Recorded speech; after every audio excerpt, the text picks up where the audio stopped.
Jazakallah. बहुत शुक्रिया sir. Ladies and gentlemen, Honorable Chairman, Quality Assurance Board, Mr. Sajjad Ahmad, FCMA, distinguished speakers, esteemed members, students, and ESG professionals, Assalamu alaikum, and a very warm welcome to you all. It is both an honor and a privilege to welcome you to today's webinar. It is based on Quality Assurance Board's efforts on sustainability and ESG. Sustainability and ESG are no longer a future conversations.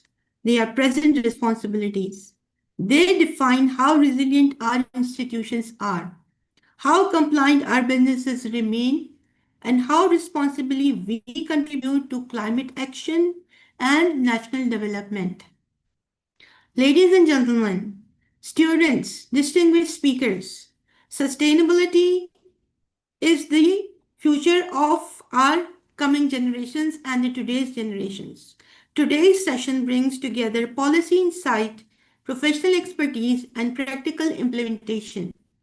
We are especially privileged to have with us our distinguished speakers who are not only experts in their respective domains but are actively shaping the sustainability and ESG landscape in Pakistan and internationally.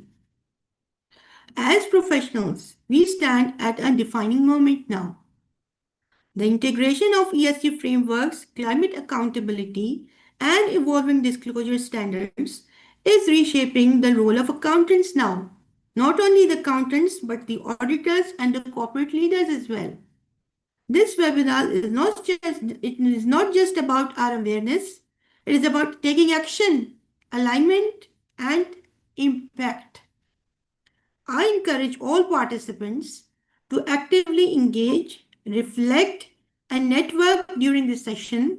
Let us use this platform to bridge policy with practice and turn sustainability commitments into measurable performance and professional excellence. With that, I once again welcome you all and look forward to have a very productive and an insightful session. Thank you very much. Before doing that, I would now like to request Mr. Sajjad Ahmad, our Chairman Quality Assurance Board, and before having done so, I'm going to give his brief introduction. ये किसी तारुफ का मोहताज तो नहीं है हमारे सज्जाद साहब, but still just a few words, though they are not enough, but let me start with his introduction first. Mr. Sajjad Ahmad, FCMA, Chairman Quality Assurance Board, is a legendary figure within the ICMA international community. Celebrated for his profound dedication to his profession and his remarkably down-to-earth personality.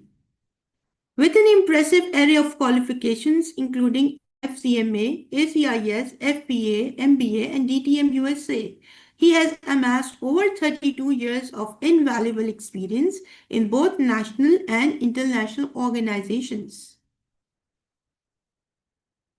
Throughout his illustrious career, Mr. Sajjad Ahmad has consistently demonstrated his unwavering commitment to the field of accountancy. We wish to congratulate him on his appointment as Chairman of the Board of Central Power Generation Company by the Government of Pakistan.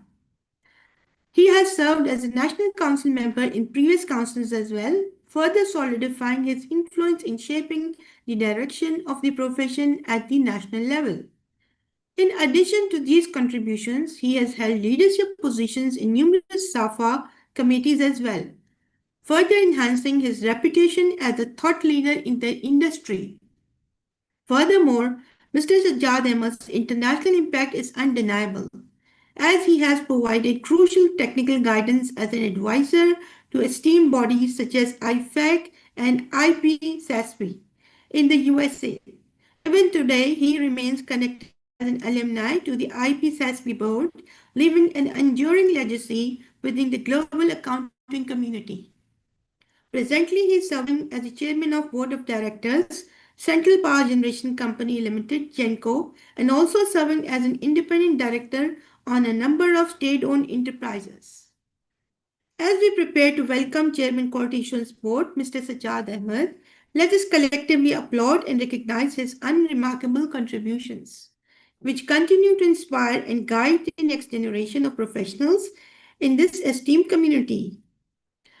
Ladies and gentlemen, now let us applause and a big clap for our Quality Assurance Board. Let us welcome Mr. Sajjad Ahmed. Sir, please, over to you now.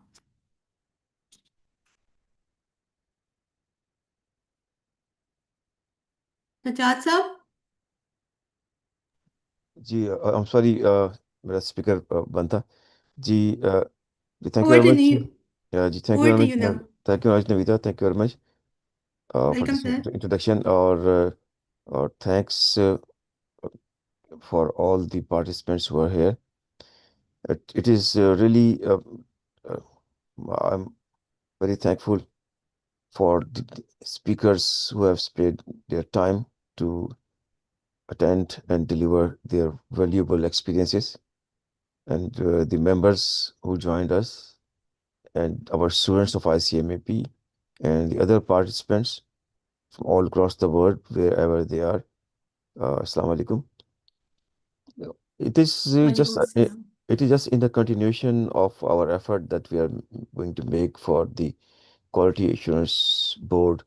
Quality Assurance Board is determined to serve the community and to prepare our newly qualified members to become the self-employed in the industry.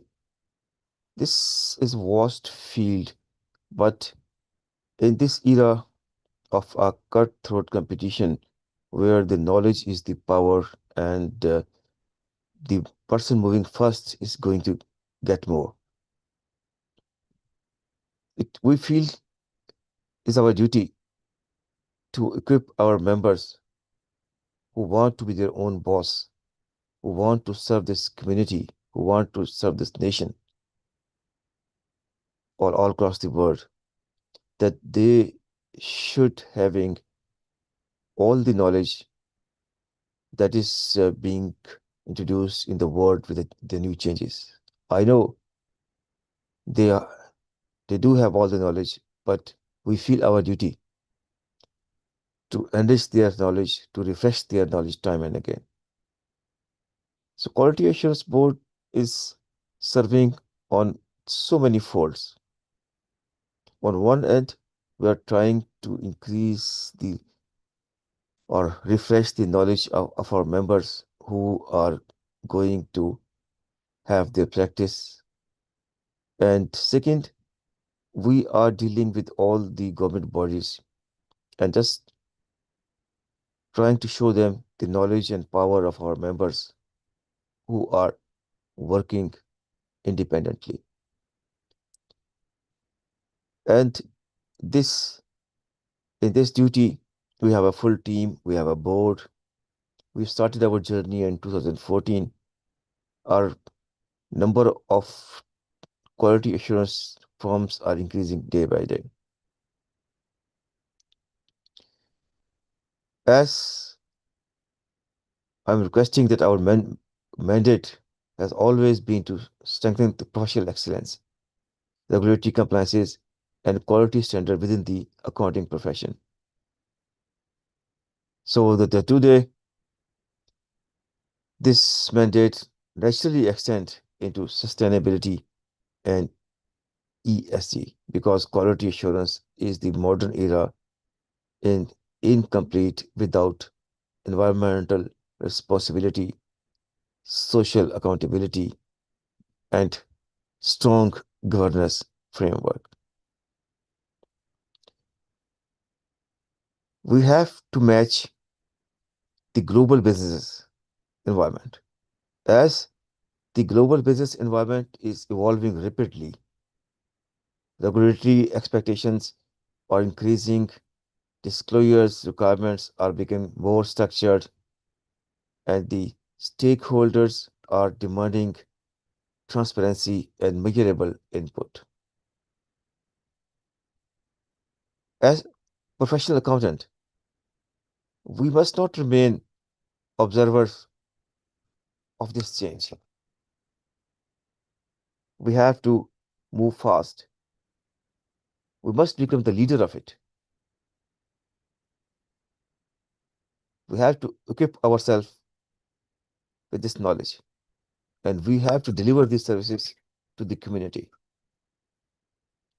This webinar reflects QAB commitment to equipping our members and firms with practical knowledge on ESG framework, climate risk integration, and emerging reporting standards, including IFRS S1 and S2. Our objective is very clear, and that is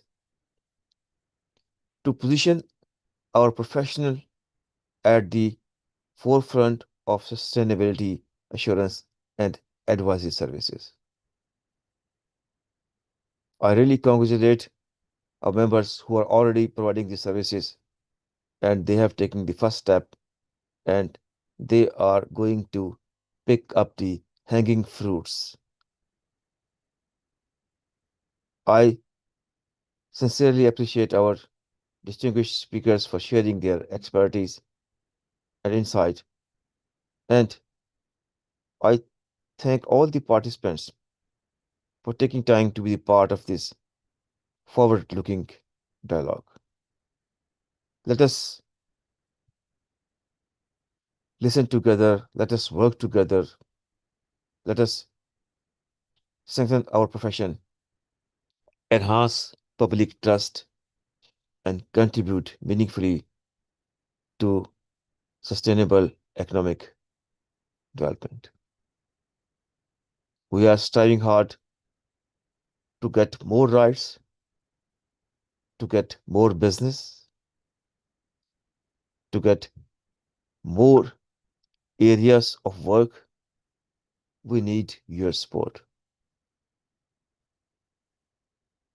And without equipping ourselves with the new knowledge, with the new areas of work, we can't compete. So, thank you very much. I'm very confident that our participants are going to learn a lot from this session. And I'm very thankful to the speakers who are here and thankful to Navita and to her team for managing this session. Thank you very much, and let us now enjoy and learn. Thank you. Thank you. Thank you very much, sir. Indeed, it has been very kind of you to welcome us all, especially the distinguished speakers and the attendees here. Now I'm going to formally begin with the first distinguished speaker, and his name is Mr. Yusuf Khan. And let me give his brief profile and introduction before inviting him on the platform and session. Uh, his name is Mr. Muhammad Yusuf Khan, and he is a distinguished cost and management accountant and a corporate and tax law expert with over 3 decades of diversified professional experience. He serves as a co-founder and CEO of MYC Mohammed Yusuf and Company Cost and Management Accountants, where he provides strategic advisory services in corporate structuring, taxation, and regulatory compliance. Recognized by the SECP as an e-intermediary, official liquidator, and insolvency expert, he possesses extensive experience and expertise in corporate rehabilitation, restructuring, and insolvency matters. Beyond his corporate leadership, Mr. Khan is a committed environmental advocate. As co-founder and chairman of Friends of Environment, he has spearheaded large-scale environmental initiatives, including the plantation of over 5 lakh trees across Pakistan. He actively promotes corporate sustainability practices and supports the adoption of IFRS S1 and IFRS S2 standards, encouraging integration of climate-related disclosures and responsible governance within the corporate sector. Ladies and gentlemen, let's begin to welcome Mr. Mohammad Yusuf Khan with us. Sir, please over to you, Yusuf Saab. Assalamu alaikum. Walaikum assalam, sir. Ji, am I audible? Yes, sir. Ji, thank you very much. Most welcome, sir. I think Azim Hussain Siddiqui Saab is with us, the president of ICMAP. I am highly thankful to respected and honorable president of ICMAP, Mr. Azim Hussain Siddiqui Saab, and I congratulate him for joining and assuming the charge as the president of the ICMAP. Then I am also thankful for Mr. Sajjad Ahmed Saab, and he is a learned and distinguished professional, and he is the chairman of the Quality Assurance Board of ICMAP, and I appreciate his presence with us. And then Ms. Numita Junejo, I appreciate your dedicated efforts towards arrangement of all this important webinar. And then also I am happy to see Ms. Zainab Naim from SDPI as the co-speaker, and other members from the audience from across the globe, from UK, from Dubai, from Saudi Arabia, and from Qatar and Pakistan, corporate leaders, ladies and gentlemen, members of ICMAP and other institutes. I say formally, Assalamu alaikum to all of you, and good afternoon. So I am today going to share an important webinar on sustainability. So this is very important topic and need of the hour, that we understand and learn about what is sustainability reporting and what is sustainability. So before going to start my presentations, I would be discussing that this is the sustainability is not just an option now, but rather in sustainability is now the compulsion for corporate organizations, entities, businesses throughout the globe. So, Ms. Numita, can you see the presentations? Yes, sir. Exactly, we can see it. Okay.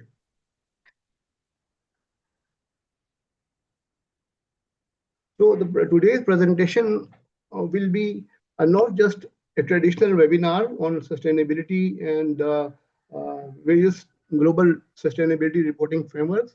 Rather, I would try to inculcate and inform all the audience about why we are here to discuss and understand the sustainability. What is the need of R, and what is the role of global reporting bodies and the global leaders towards the sustainability, and why we are at this stage.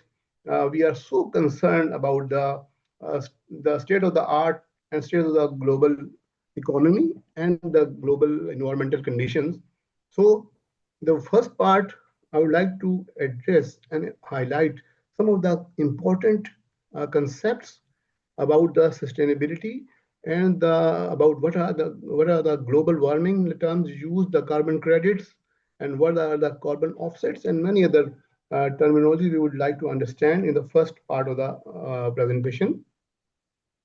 Then we will move ahead towards the second part, in which we will discuss the role of accountants in the sustainability reporting and management of the businesses to report sustainably and to work sustainably and to comply with the global sustainability reporting requirements. And the third part, we will discuss the evolution of the IFRS Sustainability Standard Reporting Standard, IFRS S1 and IFRS S2, how they have evolved. And in the last part, I would like to share the practical requirements of the sustainable practices and sustainable business practices, and the overall our role toward the protection of the climate change and environment of Pakistan. So, and the role of Friends of Environment towards the sustainable business practices and sustainability reporting in Pakistan. So we will going to start the first segment of the assignment of our presentation. You can look at these pictures.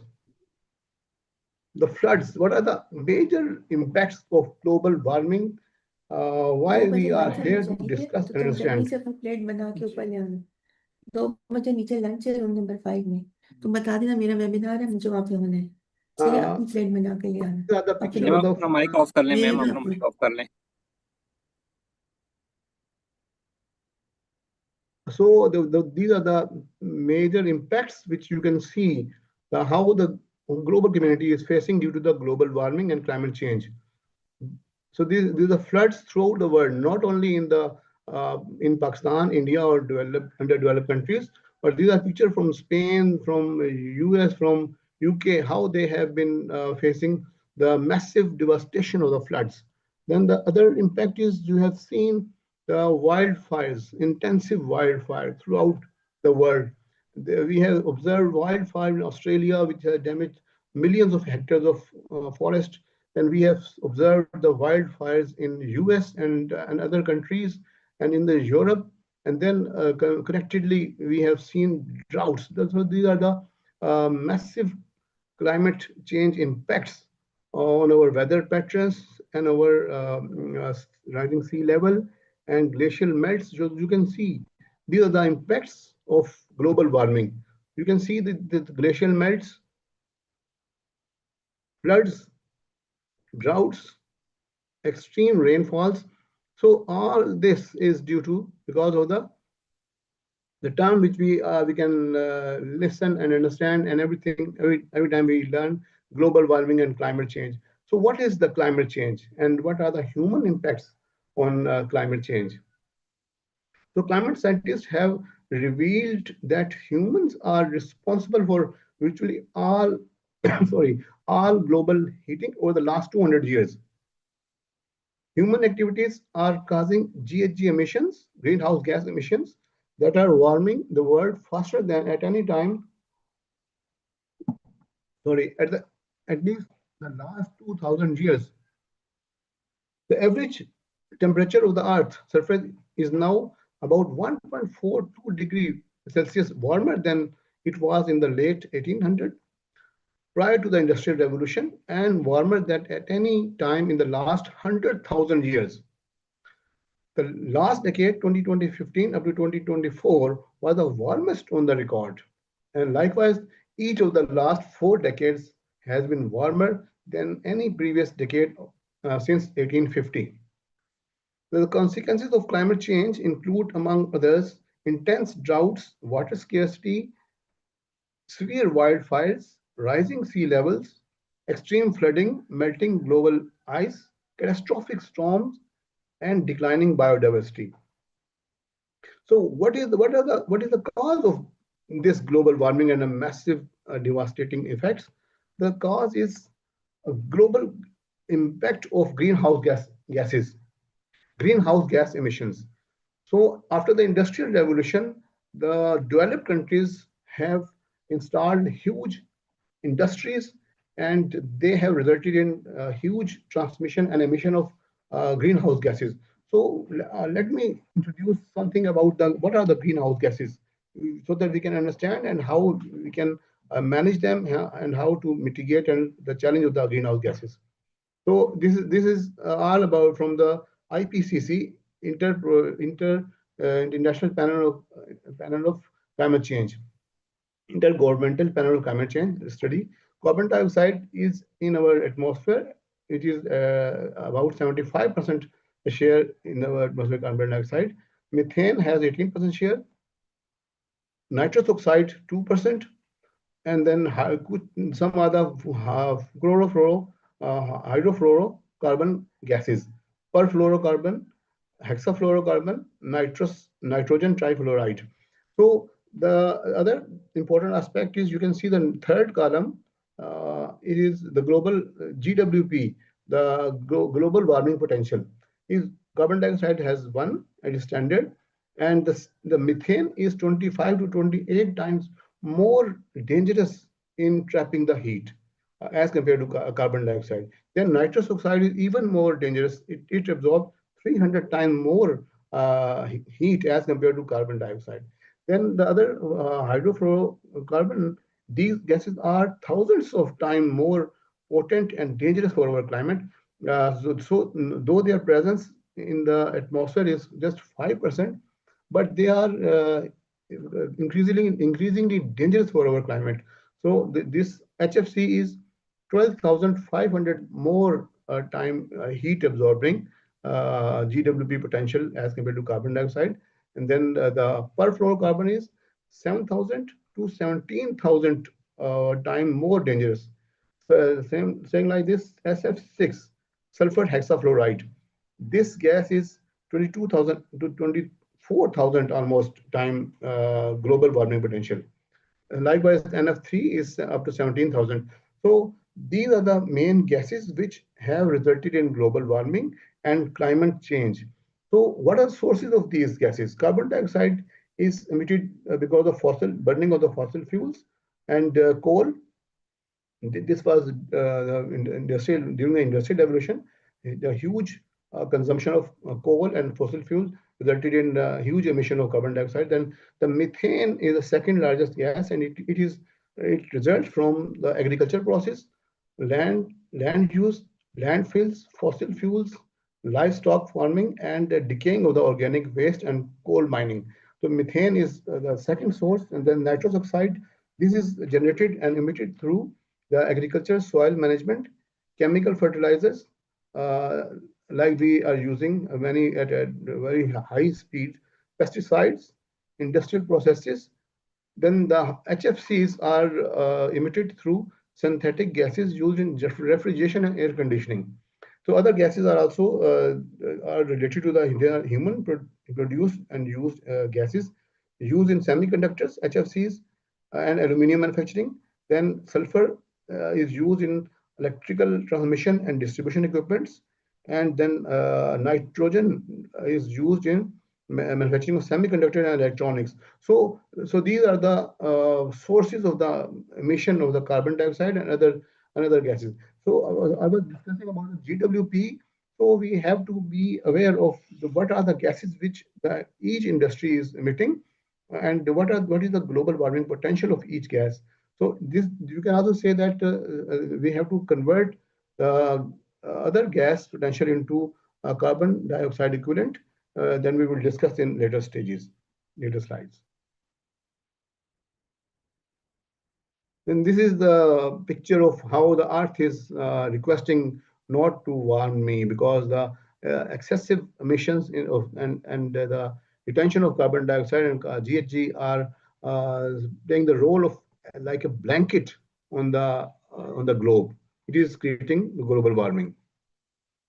So what is global warming? Global warming is the long-term rapid increase in Earth's average surface temperature caused primarily by human-produced GHGs, greenhouse gases, trapping heat in the atmosphere, driven by burning of fossil fuels, coal, and deforestation. This rising heat disrupts global climate pattern, and it is the main driver of climate change, causing the rising of sea levels, melting glaciers, devastating floods, wildfires, and droughts, as I have already discussed. So what is the solution? How we can get rid of the GHG emission and everything that we are doing? The main cause is, as I've said, that the global warming is due to the greenhouse gas emissions by the industrial processes, by the transportation services, and by the land use. And the sustainability, what is sustainability? We are discussing every time. The sustainability is not just an option and for discussion and a critical concept, but sustainability means to use the resources in a way that we cannot, without compromising the ability of future generations to meet their own needs. We have to develop the services, societies, and other infrastructure for our communities, for our countries, for our globe, but not at the cost of the future generation. They would be deprived of these resources. So sustainability is a broad, long-term perspective of operating without harming the environment, society, and economy. It is a holistic action and philosophy. The purpose of sustainability is to improve impact and ensure long-term viability of the humans. So I tell you that this is the global definitions of sustainability, that we do development, but without damaging the resources. So we have to be in a rational way of development.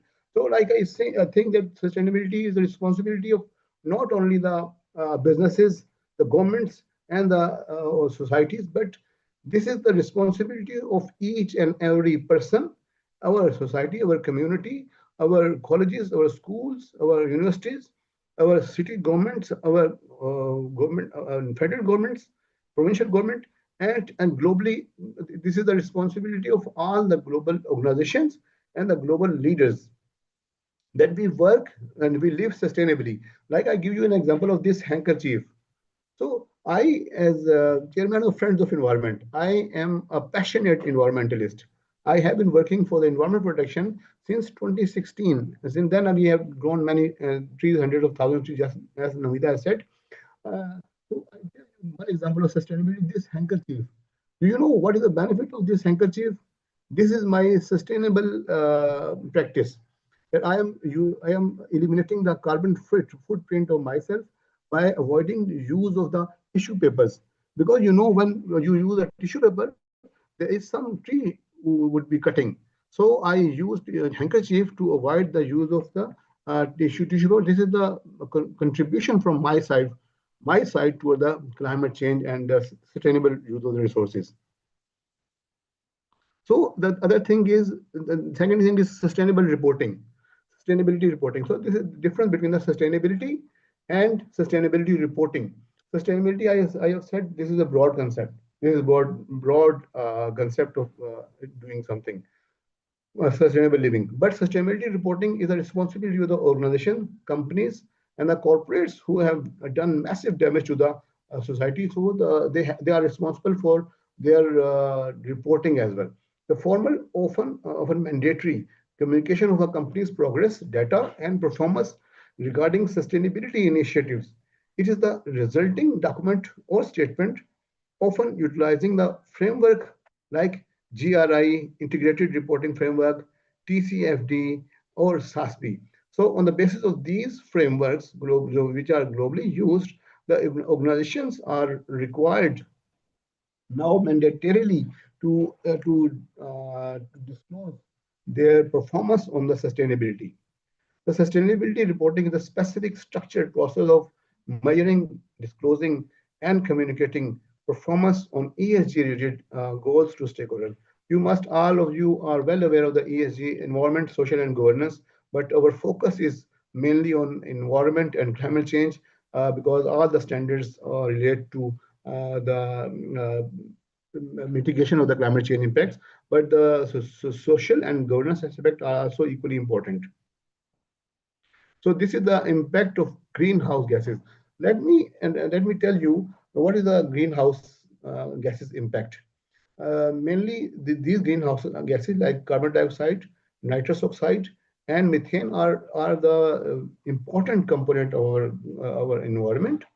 Without these gases, along with water vapors and ozone, the human life is not possible on the earth, because otherwise we would be facing a temperature of minus 18 to 20 degrees centigrade. But these gases, what they do, and naturally Allah Ta'ala has made this process that when sunlight reaches the earth atmosphere, the heat is dropping on the globe, and the greenhouse gases absorb this heat to a normal level, and the rest of the heat is transmitted back from the atmosphere.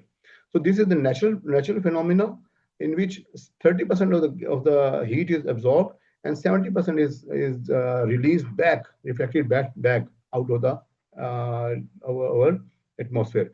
But in case of massive deposits and retention of greenhouse gases, more heat is being absorbed and less heat is emitted back from the atmosphere.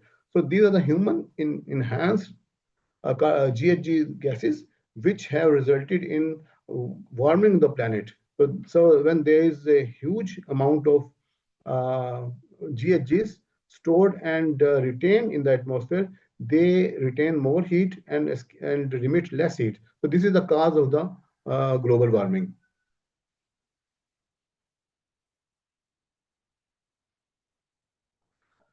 So the greenhouse effect, this may be also understood. The mechanism is sunlight passes through the atmosphere, warming the Earth's surface as natural process. The surface then radiates this heat back as infrared radiations. This is a normal process. But what is going on because of the excessive greenhouse gases? The trap greenhouse gases absorb this infrared radiations.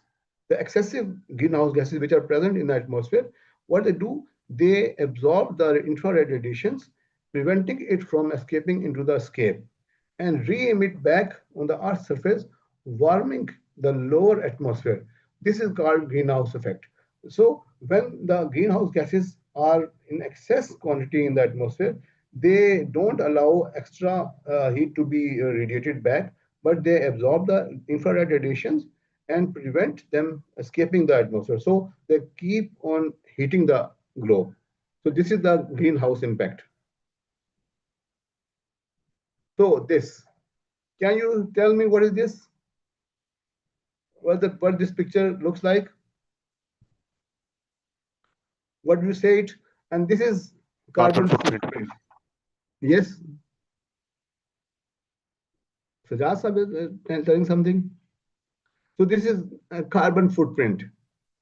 So everybody, individual, organization, corporates, cities, companies, countries have carbon footprints. So the impact, what impact they are doing toward the climate change and global warming. This is called carbon footprint. The carbon footprint is defined as, according to the Nature Conservancy, a US environmental non-profit, carbon footprint is the total amount of greenhouse gases, either methane, CO2, or nitrous oxide, generated by our activities. Thinking in terms of a household, it relates to the carbon that is directly or indirectly emitted from the food you buy, gas or electricity we consume or use for our home, and the needs of the fuel we use in our cars. So whatever wherever we use a fuel, coal, and the fossil fuels, etc., we burn them and we emit carbon dioxide. So this is our carbon footprint. So we have to be careful how we are damaging our climate and environment by increasing our footprints. Irrespective of the fact that we are working at individual level or at the institutional levels. So next concept is net zero.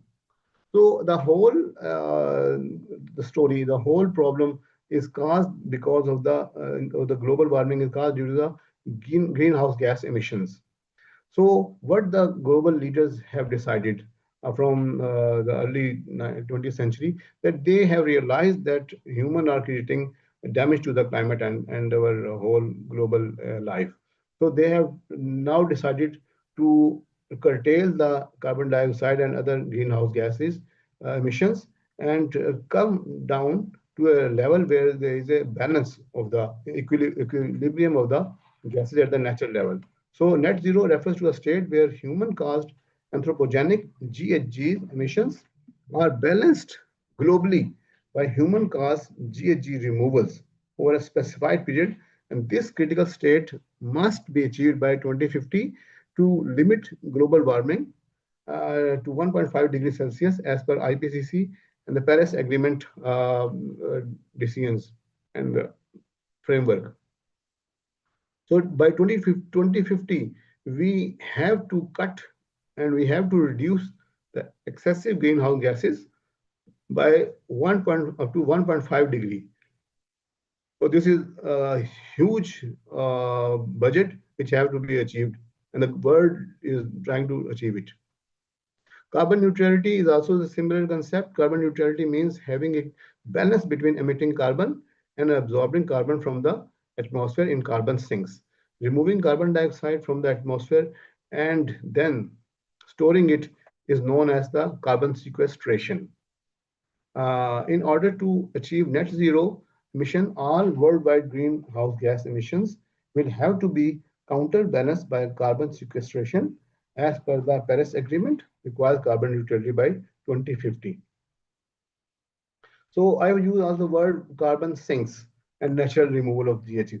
So as I have seen earlier a picture of global over our world where the sun is sending its heat and it is absorbed in the atmosphere.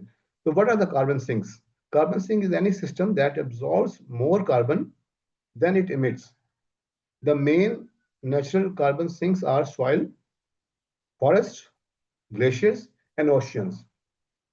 According to estimates, natural sinks remove between 9.5 to 11 gigatons of carbon dioxide per year. This is natural capacity of the carbon sinks. It can change more or less because IPCC issues the assessment reports every year. Presently, this is shown. However, annual global GHG emission is 57 point in 2021 is 37.8 gigatons, and in 2023 it has raised to 57.1 gigatons of carbon dioxide and other gases. So there is a huge gap in the emissions and the removal. So the balance of 26 to 28 or 30 gigaton of gases are retained in the atmosphere.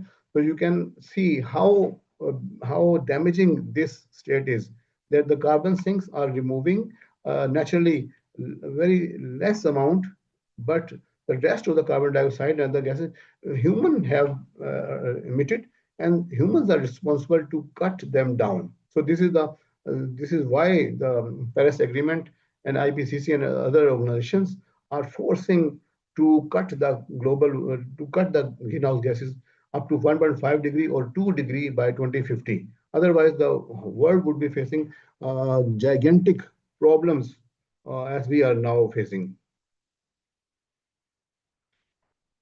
So GHG gases emission gap and net zero target. So the international organizations are alarming it. Reduction to annual emission of 35% and 55% compared with 2019 level are needed in 2035 to align with Paris Agreement a target of 2 degree and 1.5 degree pathways respectively. So if we want to achieve the 2 degree target, we have to reduce the carbon emission by 35%. And if we want to achieve the 1.5 degree Celsius level, we have to reduce the carbon emission by 55%. So these are two scenarios. Given the size of the cuts needed, the short time available to deliver them, and a challenging political climate, a higher exceedance of 1.5 degree will happen very likely within the next decade. But this is very difficult. With US exit from Paris Agreement and NDC's decline, making net zero goal for far away from reality. You know that currently the US, led by Donald Trump administration, has created several challenges for the climate change and environment. It has got out of the Paris Agreement, and it has also declined from its NDC nationally determined contributions, and it is also damaging the global environmental pacts and treaties because of its non-cooperation, and it is a big threat for climate change US policies under the Trump administration. So there is another term which we all must understand: carbon credits. So what is carbon credit? It is simply it is equal to one carbon credit is equal to 1 metric ton of carbon dioxide avoided or reduced or removed. So whenever an organization or individual say that I am planting trees, I am reforestation activities, I'm doing reforestation activities, or I am using the sustainable and the renewable energy projects. So it means that we are reducing the carbons. And if we reduce 1 metric ton of carbon, it is called as the equal to 1 carbon credit. We can use it.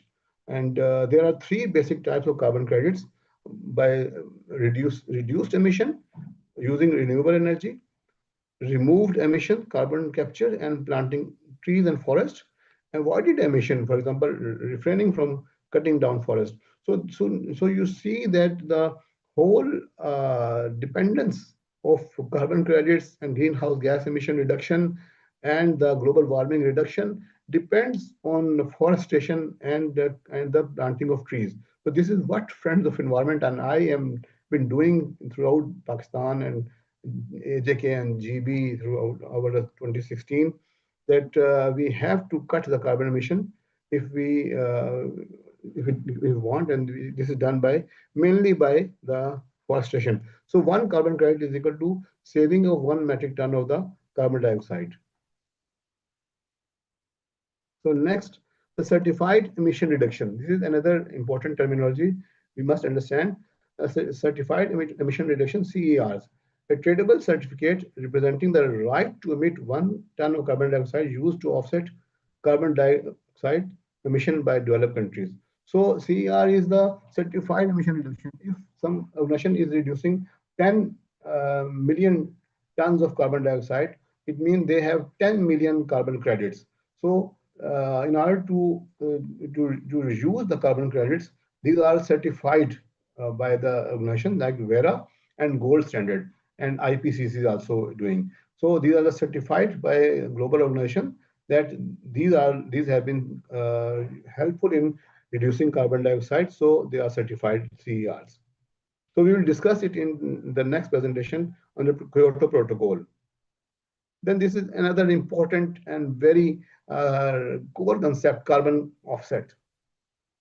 Carbon offsetting is the practice of using carbon credits to compensate for GHG emissions. By buying these certificates, a person or group can fund projects that fight climate change. So instead of taking action to lower their own carbon emissions, what they do in this way, the certificates offset the buyer's carbon dioxide emissions with an equal amount of CO2 reductions somewhere else. So you have got this point. So I'd like to explain it further, that if European countries, who are the biggest emitters, in America, if some company is emitting carbon dioxide in Europe or America, say one company is emitting 1 million tons of carbon dioxide per day or per month. So they say that I am not able to reduce my carbon dioxide emission because it would damage my business. So what would they do? They would buy the carbon credits generated from the third world countries, from Asia, from India is leading in this, and China or other countries. They generate carbon credits, got it certified, and these carbon credits are purchased by the developed countries. So for each carbon emission emitted, they offset 1 carbon credit. So this is the carbon credit mechanism. This is CDM also is based on this. So this is important, and we will discuss further in next slides. There are many problems with the carbon credits and offsetting. So the world has decided during the COPs and the IPCC and the UN Environment Program and other organizations, they have decided to stop offsetting of the carbon, and they have developed a new mechanism. It's called Sustainable Development Mechanism. Instead of Carbon Development Mechanism (CDM), the new concept of carbon sustainable development mechanism has been introduced. The sustainable development mechanism, United Nations backed carbon market mechanism, with the SDM established under the Article 6.4 of the Paris Agreement, and acting as a successor and improved version of the CDM established under the Article 12 of the Kyoto Protocol. So Kyoto Protocol has been stopped from this process up to 2020, and now the world is pursuing to use SDMs. We will discuss in detail further in the next slides. So there is another important concept to save our climate and environment from massive global warming impacts and climate change. This is circular economy versus linear economy. So what is this concept and how it can reduce the carbon emissions and how it can contribute toward the sustainable world? The linear economy operates on a take, make, and dispose concept model, consuming finite resources to produce goods that quickly become waste, causing high pollution. Conversely, a circular economy uses a reduce, reuse, recycle approach to minimize the waste, keeping material in use through repair and regeneration to promote sustainability. So in the case of linear economy, we extract the raw material from the universe, from the globe, from our nature. Uh, then we produce the goods and then we dispose of. Like you have seen that in the Europe and America, they use less and they send it to the developed countries in the form of the used material.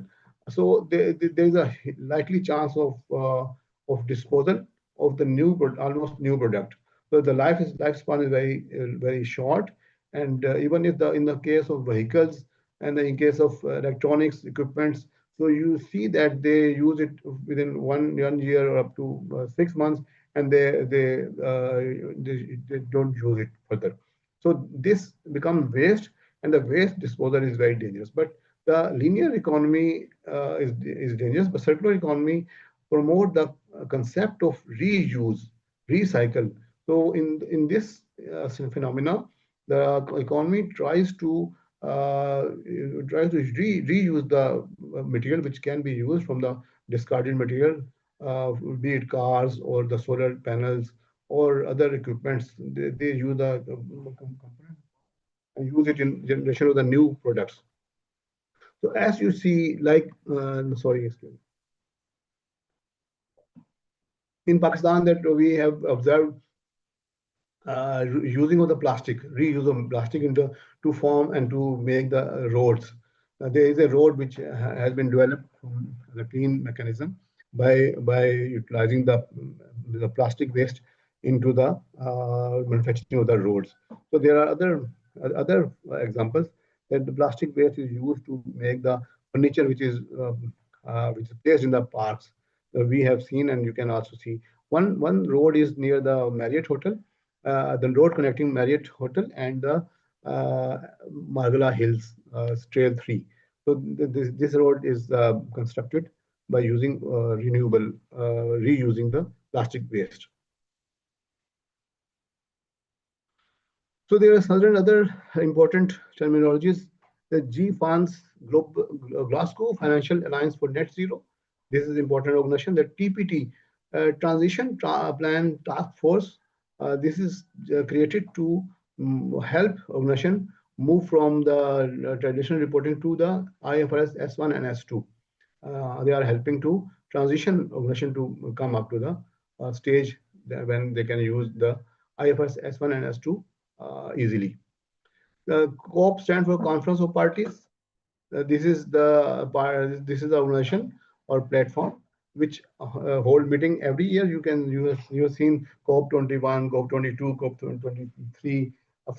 These have started from 1995, and these are held every year to monitor the greenhouse gas emission and the global warming challenges and the targets and how they have been met and where we are falling in gap.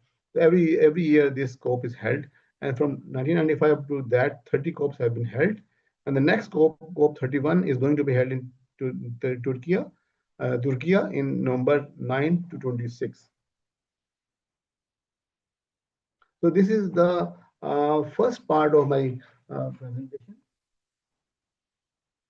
First part of my presentation, and now we will be moving towards the next presentation. So you can keep sharing your questions in the chat box. So we will be discussing when at the end of the presentation.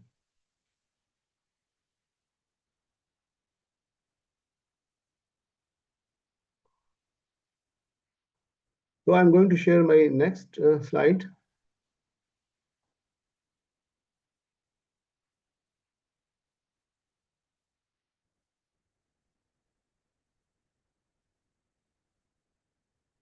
So Nomita, can you see this slide? Yes, sir, I can see it. Okay. So this is the second part of our this presentation, and this is the core part where we will be discussing the role of accountants toward the sustainability.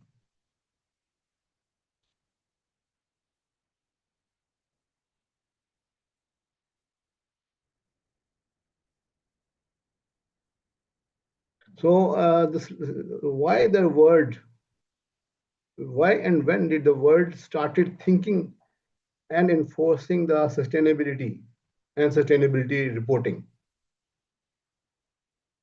So as I have explained that the main cause is the Industrial Revolution. The Industrial Revolution resulted in huge and massive GHG emissions, and which has increased the retention and of the greenhouse gases throughout the atmosphere. Many times, as I've seen, told that there is a huge gap of 26 to 30 gigatons of carbon dioxide in the atmosphere, which has caused the global warming. So the Industrial Revolution, when it started, and who led the Industrial Revolution, and what were the main inventions? The Industrial Revolution started from 1760, in the 18th century, and it was the first phase of Industrial Revolution. Great Britain, the birthplace of industrialization, they have started this the global Industrial Revolution. Steam power engines were the main invention. Mechanization and the production, mechanized production was there. The second part is so this is more. The second phase is 1870 to 1914. This was led by Germany. Electricity, steel, chemicals, railroad were the main inventions. So during these industrial revolution, massive greenhouse gases are emitted by use of the fossil fuels and coal. Then the third phase was encompassing from 1915 up to 2000. This is led by United States, US, Belgium, early adopter of British tech. So this was the era when digital tech, computing, mechanized production, and innovation were there. The fourth phase is 2010 to present. This is led by China, Europe, America, and to some extent India. This is the key invention, or you can see AI, robotics, Internet of Things, and biotechnology. So this is the why we are facing, and what is the global impact of the industrial revolution? Loss of the climate, loss of ecosystem, and loss of biodiversity, habitat loss and extinction, for deforestation and pollution, greenhouse gas emission. So this is the picture which if you can see in brief, we can say that the industrial revolution has impacted the whole globe, and we are at the brink of devastation.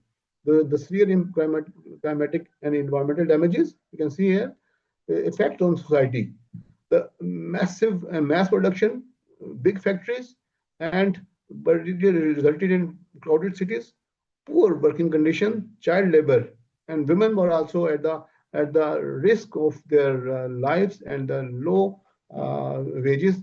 Women were very poorly treated during this industrial revolution. Then climate change and CO2 CO2 emissions, global warming is the second impact. Loss of biodiversity, loss of habitat, and species were extinct, and the invasive species were spread. The other impact was deforestation and the ecosystem destruction. The water was polluted, the freshwater streams were polluted, jungle were cut, and so the whole ecosystem was at destruction. Rising temperatures, melting ice cap, melting glaciers, sea level rise, and mass extinction. So this is the brief picture of what the global impact of industrial revolution has done to our whole world. So the climate change, we have already discussed that it is a human driven, and this is because of the massive burning of fossil fuels generating greenhouse gas emission. And the seven main greenhouse gases I already explained: CO2, CH4, methane, nitrous oxide, and four fluorinated gases. And these come from the burning of fossil fuel. Climate change and human impact I have already discussed. And these extreme conditions have, forced the global community, especially the developed world, to take corrective action measures to stop the devastation they have caused to the whole world. So the journey toward the SDGs started. So before the Industrial Revolution, the whole world was like a balanced one, and the life was very pleasant and without any negative impacts of global warming. So after the Industrial Revolution, we have seen massive devastation, and now the world has started thinking to avoid further degradation of the environment and climate, and they have started to come back to the state of the pre-industrial revolution.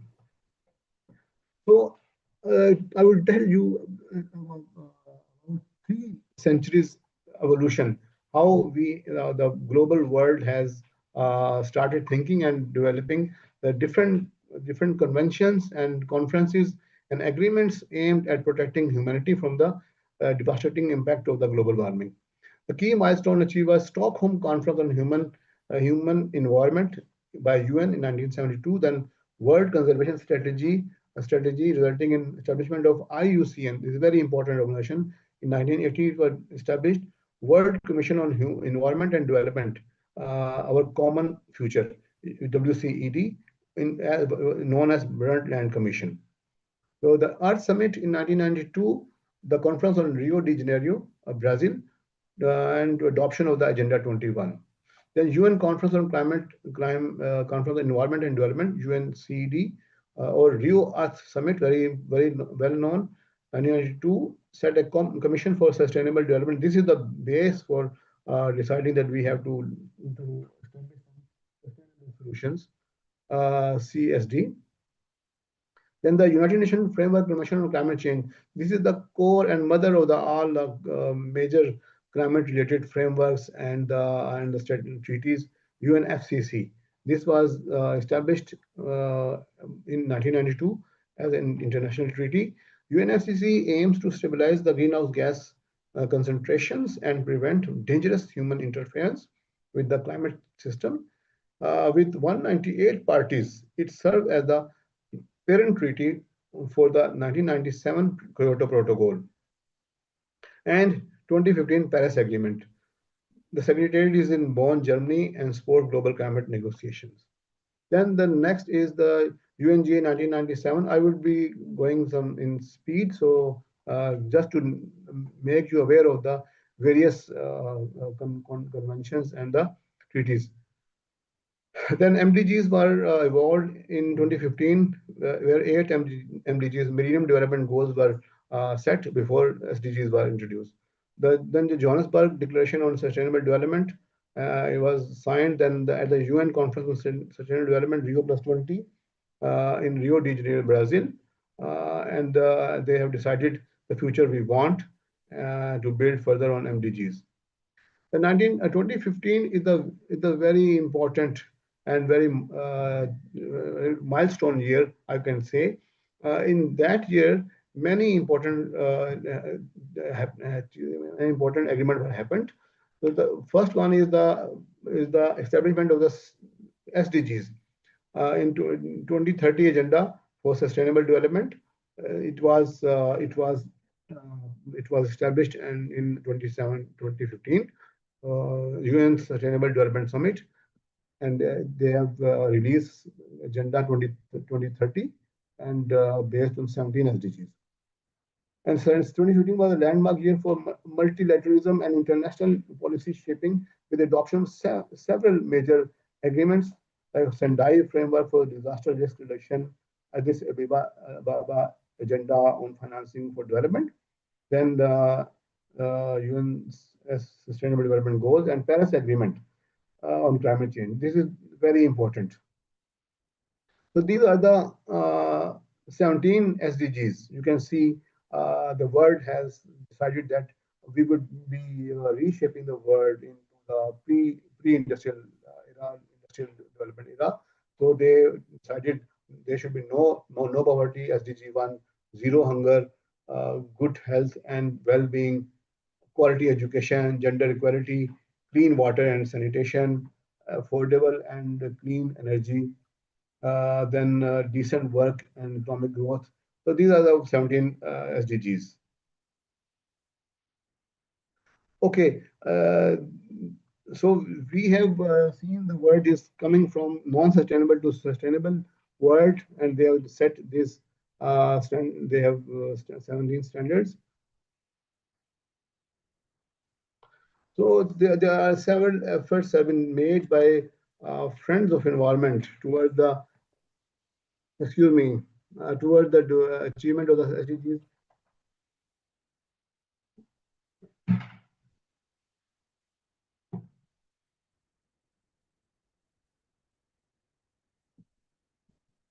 But we have done several efforts to do for the achievement of the SDGs. Friends of Environment has planted several trees, and we have launched many projects we will discuss later on.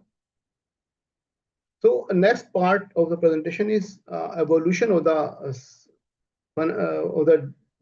standards. IFRS sustainability standard, IFRS S1 and S2. This is the point where we want to reach today and discuss the IFRS sustainability. But before reaching at and exploring what is the contents of the standard, we have to understand many other frameworks on which the IFRS sustainability standard S1 and S2 are based. Unless we understand these standards like the Montreal Protocol, the UNFCCC, GRI, the Global Reporting Initiative, the Kyoto Protocol, the GHG Protocol, the CDP, the Carbon Disclosure Project, the Climate Disclosure Standard Board, SASB standards, Sustainability Accounting Standard Board, since July 2025, then European Financial Reporting Advisory Group, EFRAG, the Non-Financial Reporting Directive, NRFD, put into effect in 2014. So in order to understand the sustainability reporting framework, we have to understand these underlying and the block building standards frameworks. The TCFD, Task Force on Climate-Related Financial Disclosure. This is the basis for the IFRS S2. The IFRS S2 is totally based on the recommendation of the TCFD. So it's very important that we understand these and we have the knowledge of. And science-based target initiative. This is also very important because entire mechanism of the carbon emission reduction and the greenhouse gas calculation and reduction and the GWP is developed by science-based targeting. The Workforce Disclosure Initiative, Streamlined Energy and Carbon Reporting SECR, the Corporate Sustainability Reporting Directive CSRD, and TNFD, Task for Nature-Related Financial. This is also important that because these all standards have been made part of the basis for the IFRS S1 and S2. Then International Sustainability Standard Board, ISSB, was established by IFAC, the ESRS by the European Union, Corporate Sustainability Reporting Directive. This is important, Sustainability Finance Disclosure, Australian Sustainability Reporting, then Forest, Land and Agriculture Guide, FLAG, World Resource Institute, and the World Business Council for Sustainable Development, WBCSD. So these are the main frameworks which have been used by the ISSB to develop IFRS S1 and S2. GRI, SASB, CSRD, CDP, PRI, and TNFD. Then I think we have some time to explain some of the standards in detail.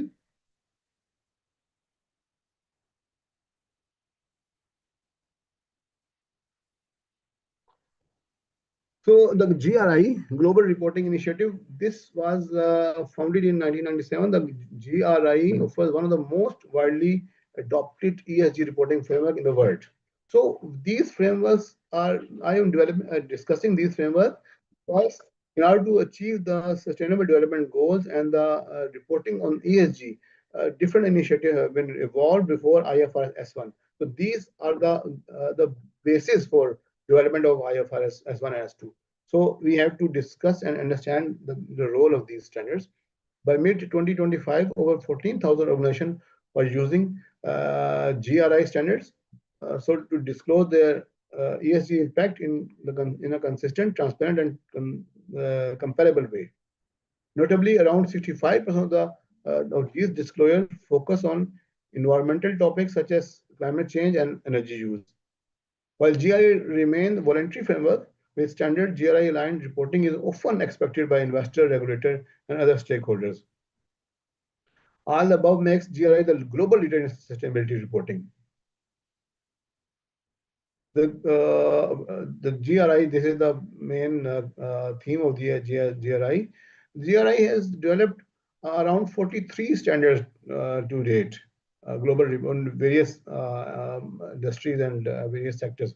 GRI modular system is designed for flexibility and depth, comprising universal standards, which are applicable to all organizations. Then the second set is sectoral standards tailored to high impact industries. Then in the last, there is a topic standard focused on specific ESG issues. So GRI has bifurcated their standard into three types, and they are universal standards, sector standard, and the topic standards. We have to go into detail, but today there is not time. We will discuss these standards separately, and they require separate presentation and webinar on each of the standard framework. So there are 40 sectors covered by the GRI standards. Then there is a Montreal Agreement. This is just, I will explain you why that was established. The Montreal Agreement, Montreal Protocol on substances that deplete the ozone layer in the landmark multilateral environmental agreement that regulates the production and consumption of the nearly 100 man-made chemicals referred to the ozone depleting substances. So ozone protection is very important, and Montreal Protocol is helping to save the ozone layer. Then Kyoto Protocol is very important, critical, but it is widely criticized. The Kyoto Protocol is important to understand because if you have to understand the clean development mechanism (CDM) and the carbon offsets. This is important that this was designed under the Kyoto Protocol. Is an international treaty adopted in 1997 that commits state parties to reduce greenhouse gases emission. It extends the 1992 United Nations Framework Convention on Climate Change, and it aims to reduce the emission of 6 greenhouse gases to 41 countries plus EU to 5.2% below 1990 level during the first commitment period of 2008 to 12. So this was meant only for the developed countries to reduce their emission by excessive amount. Initially, they decided to cut by 5.2% in 4-year period, 5-year period, and then they decided in the change in Doha, they changed the period from 2013 to 2020, and they decided that the developed countries must cut their emission by 18% below the 1990 level. Under the protocol, countries must meet their target primarily through national measures. However, the protocol also offers them an additional means to meet their target by 3 market-based mechanisms. The first is international emission trading, second, clean development mechanism, CDM, and joint implementation. So this served as a basis for green investment opportunities. So these days we must be listening about the tokenization of the climate finance and blockchain technologies. So this the whole current financial management and the latest technology is based on this Kyoto Protocol, but it is widely criticized. The Kyoto Protocol and the carbon offset mechanism is very faulty, and it has many problems of offsetting the carbon, as I have already discussed. The Australian Institute research showed that 23 times carbon offset were found to be dodgy, as per January 2024 report.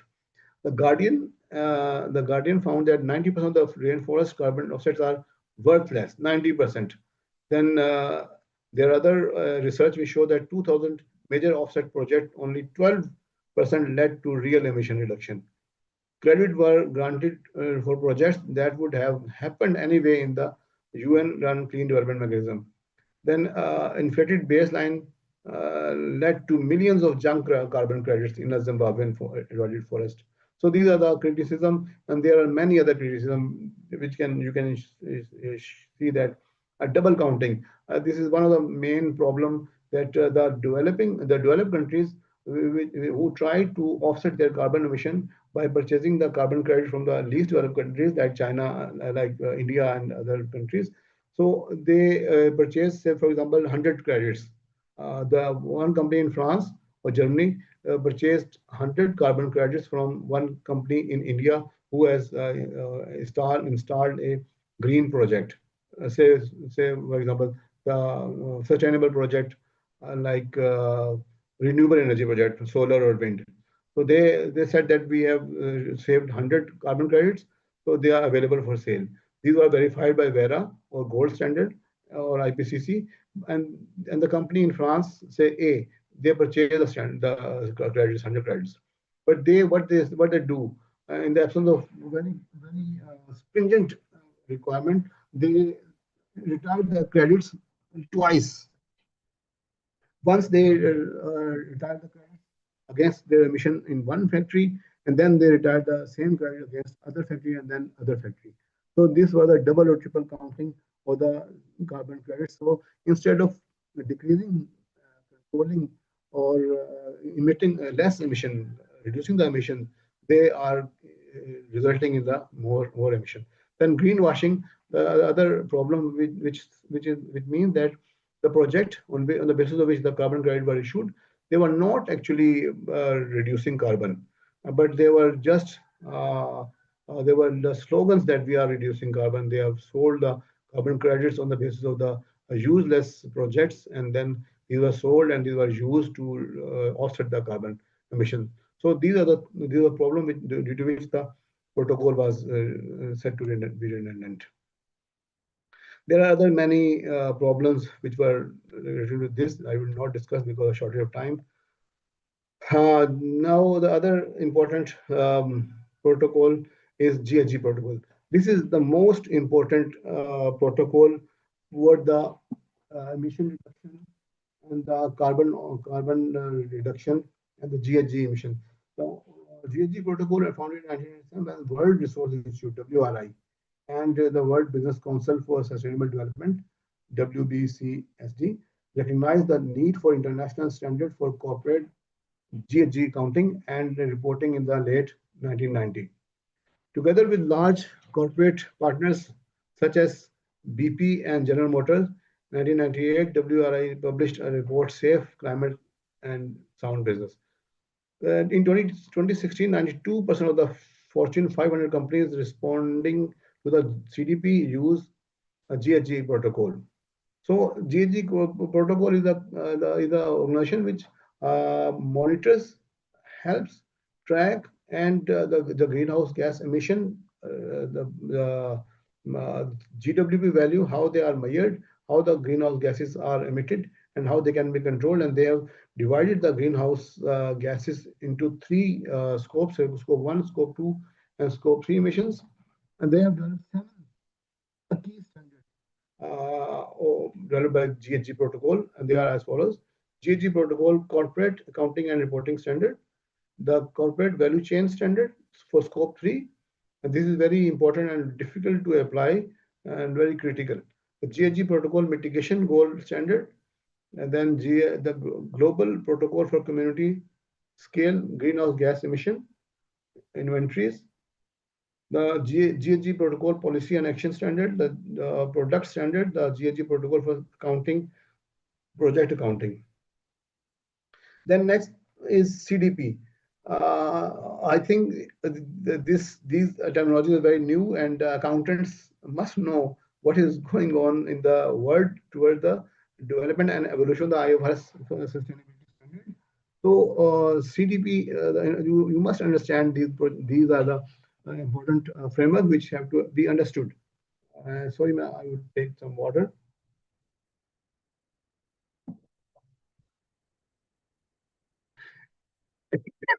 CDP is abbreviation of the Carbon Disclosure Project. The voluntary framework invites companies, cities, and states to disclose their carbon emissions, and about it is to disclose their climate-related risk, water security, and deforestation. Every year, more than 20,000 organizations respond to CDP through their questionnaire, and it issues scores from A to F on the basis on the transparency, disclosure, quality, and environmental performance. So corporate A list, only 2% of the companies have scored A rating under the CDP. 8 companies received a triple S score across the theme. The CDP companies on CDP A list outperform market peers by an average of 6%, underscoring how transparency can drive investors' confidence. So I would skip the more other slides. The CDSP, this is also very important. CDSP is an international consortium of business and NGOs, which have developed several standards. The next important is the Sustainability Accounting Standard Board, SASB. This is very important because the IFRS Sustainability Standard S1 specifically provide that the companies have to refer to the industry-specific standard issued by SASB. So the whole IFRS S1 mainly depends on the framework of the Sustainability Accounting Standard SASB board standards, founded in 2011, and it has developed 77 industry-specific standards tailored to sector-specific risk and opportunity growing, grouping 11 business sectors. So these are voluntary, but these are the best ESG reporting framework available, industry specific. So whoever wants to adopt IFRS sustainability standard, IFRS S1 or IFRS S2, they have to go through the requirements of the specific industry in which they are operating. This is very important because instead of reinventing the wheel and one organization to take research on the sustainability risk and opportunities, they can go to directly to the specific justice standard. For example, if a company is an airline company, it has to there are standard relating to the airline business, and they can easily adopt the standard and take all the information.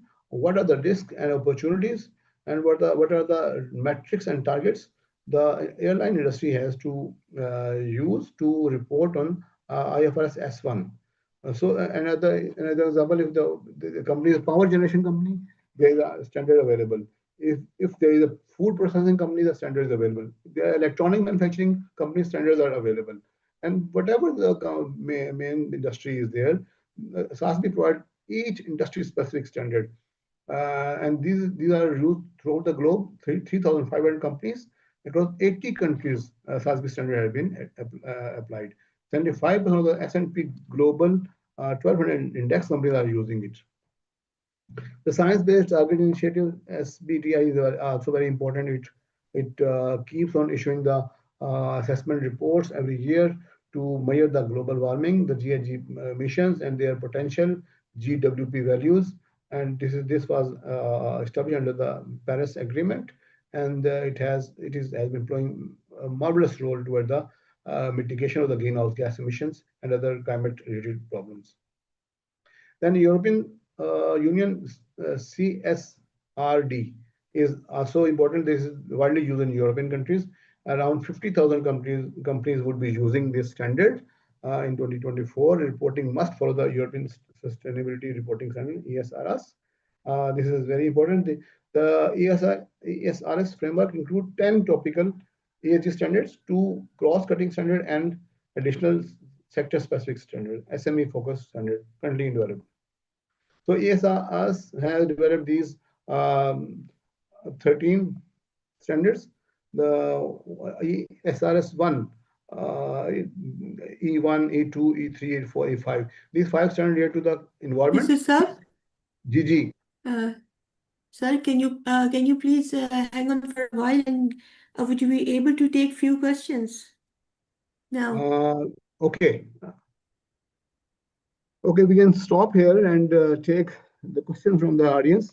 Then we can see if we've got left some time, then we can continue. So I'm going to read out a question for you first. All right.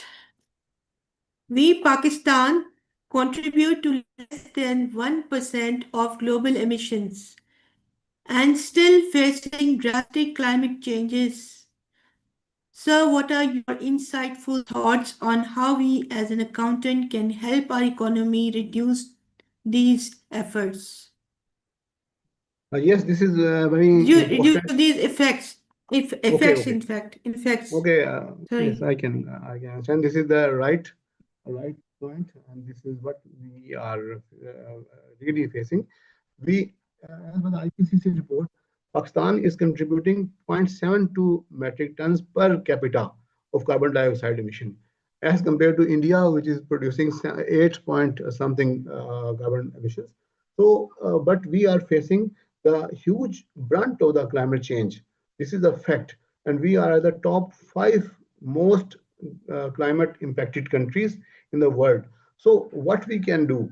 The problem is in Pakistan, there are 2 dimensions of the climate impacts. So one is the global warming, the impacts of global warming, which we are facing in the shape of the massive floods, glacial melt, geel-off, and other rising sea level, etc. Well, the other thing is what, as a Pakistani, we have done to our environment and climate. So we have not been ready to cope the changes and the devastating impacts. We have not taken steps to reduce the impacts of climate.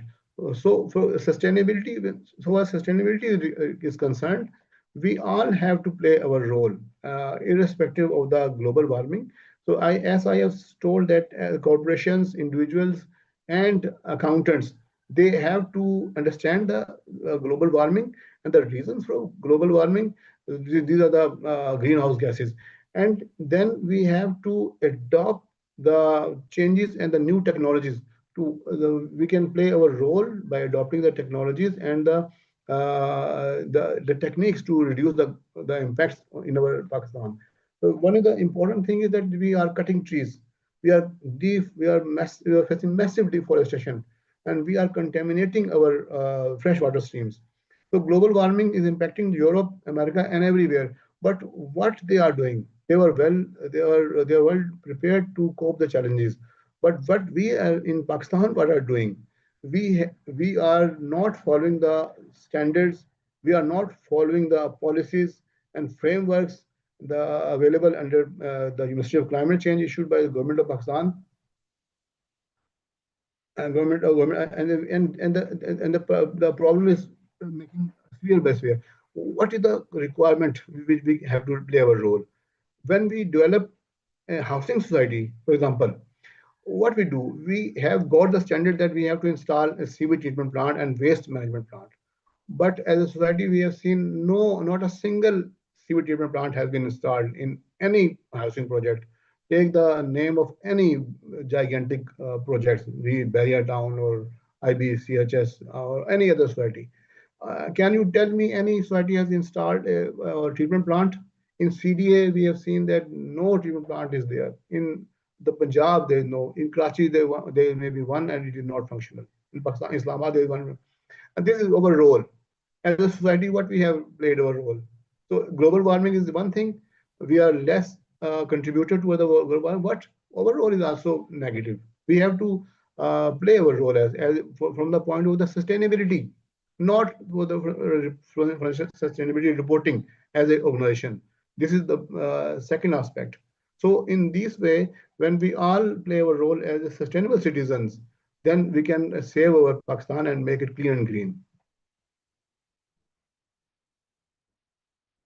Thank you very much, Yusuf Saab. It was a very, very well explained answer to the question. Now there's another question.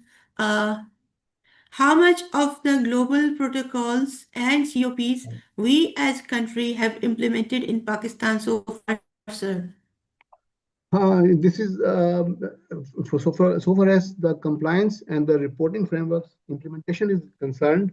The SECP has recently issued guidelines to adopt the sustainability reporting standard IFRS S1 and S2, and this would be implemented from 2029 up to 2031. So these are three phases of the implementation for the climate-related standards, mandatory standards. Before that, I've told that there are many standards, that GRI, Integrated Reporting Framework, SASB. In Pakistan, this is advent, and this is a very new era. People are coming to understand what is sustainability and why we should report sustainability reporting. But as Jasa was saying, that the early picker of the fruit, whoever takes the lead, they can become more competitive and the market acceptable, and they can become market leader in the sustainability reporting. This is not only that we have to abide by the law, but it would result in a great fruitful manner. That if for example, you are a food processing company and you are based on the agricultural products, if you raise the slogan that we are carbon free, we are pesticide free, we don't need use the nitrogen based fertilizers, we avoid chemical fertilizer, we use sustainable farming, and we use sustainable food for our animals, and this is the natural food which we are delivering. Tell me another company which is chemical based and there is no tag of the sustainability or the natural processes and chemical free. So which one company would prefer? So everybody would like to prefer that company who is trying to reflect their image as a carbon free and the natural product. So this is the one way of using the sustainability standard, that we have to play our responsibility, and this will pay you off. So there are other standards which are implemented and issued by the State Bank of Pakistan. There are many directives which have been issued by State Bank of Pakistan to the scheduled bank, and they are also focusing on the risks and opportunities related to the sustainability and the climate, which the clients are prone to and they are exposed to, because the risk of the banks depend on the sustainability risk and the climate related risk. If the property is located in Karachi and this is flood affected area, then the banks would avoid to offer financing or credit to these companies. So the companies have to manage their risk under the IFS sustainability reporting, that in the future, coming future, the State Bank has issued very stringent regulations that banks have to undergo the stress test to avoid the risk of collapse and risk of the collateral collapse. There are many standard frameworks and guidelines available from the State Bank of website. Thank you very much, sir. It was answered very comprehensively. Grateful on your part, sir. We are thankful to you. Now you can carry on with your rest of the presentation. We still have some time left. Okay.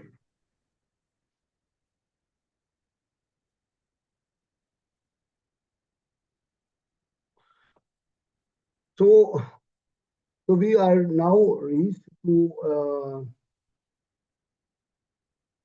this point. global reporting frameworks. Can you see it, the presentation? Yes, sir. We can see it. Okay. So you can see that there are different frameworks which I have discussed, and some of the framework I have escaped because there may be not much time. So I'm coming toward the sustainability standards. I would like to tell you that as as I have told that there are different standards like TNFT, integrated framework, reporting framework, CDSP, CDP, then SASB, Sustainability Standard Board, TCFD guideline, GRI, Global Reporting Initiative, then Greenhouse Gas Protocol, and IPCC. These are the several protocols and frameworks which have been used by the ISSB, International Sustainability Reporting Standard Board, and they have used these standard to form the IFRS S1 and S2. So this is not the case that you start applying IFRS S1 and S2 in isolation without understanding what the TCFD recommendation are, what are the greenhouse gas protocol recommendation, and what are the scenario analysis under IPCC, and what are the CDSP framework requiring from us toward the deforestation disclosures and the biodiversity laws. What is the so these are the important frameworks on the basis of which the IFRS S1 has been developed. Yusuf, I'm sorry, I beg your pardon. The second speaker, they need to, start with their. We are a little short of time, so we are really grateful to you for giving such a nice presentation and a detailed, comprehensive presentation on sustainability, the sustainability standards, and all the protocols and all the related information. That would not have been possible without your such a massive research and understanding in such a detailed fashion. So we are really grateful to you. We are going to get back to you soon, inshallah. So let's first uh, begin with our second speaker, and then we'll get back to you. All right, sir? Are you okay with that? Okay, now I have to stop the presentation. Close this presentation. This is what you are saying. I'm saying that. Are you okay with that? I'm saying that. Okay. I have to stop it. Yeah. You need to give us some more time. We are going to get back to you because we have another speaker there. So we are getting running out of time, and we Okay, are let me know if there is any other questions to be answered by me. not right now, but a little later. We'll get back to you on that. All right, Okay, sir? thank you. Thank you very much. Thank you. Okay. Fine. Thank you, Yusuf. Thank you. Most welcome, Jasab. Thank you very much presence. for your nice presentation. Really very knowledgeable and full of lot of the things that are really new for us. Thank you. Thank you very much for your kind words. Thank you. I appreciate it. We are really grateful to you. Yusuf Saab, you've been very kind to invest your valuable time for ICMA International. And it was a really great and very comprehensive presentation on sustainability and sustainability related protocols and all the relevant information in this evolving world of ESG and sustainability. Thank you.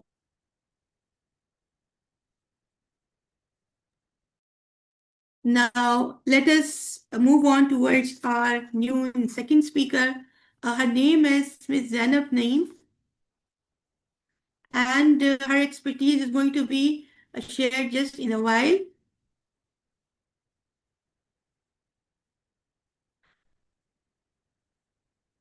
All right. Ms. Zainab Naeem is a sustainability and climate policy professional affiliated with the Sustainable Development Policy Institute. Her work centers on climate change policy, sustainable development strategies, and ESG alignment with both national priorities and global frameworks. She contributes extensively to policy research, stakeholder engagement, and climate resilience, sustainability reporting frameworks, and governance mechanisms. Through her work, she plays a pivotal role in bridging the gap between public policy formulation and corporate sustainability in Pakistan, fostering stronger collaboration between government institutions and the private sector. Her expertise also includes supporting multi-stakeholder dialogue, contributing to national consultations on climate and sustainability policy, and strengthening institutional readiness for sustainable finance and climate disclosure frameworks. She actively engages in research-driven advocacy to promote evidence-based policy making and advance Pakistan's transition toward a more resilient and low-carbon economy. So let us all welcome Ms. Zainab Naeem, and let us see if she's around. Has she joined the link? Please be bear us for a while, please. Thank you.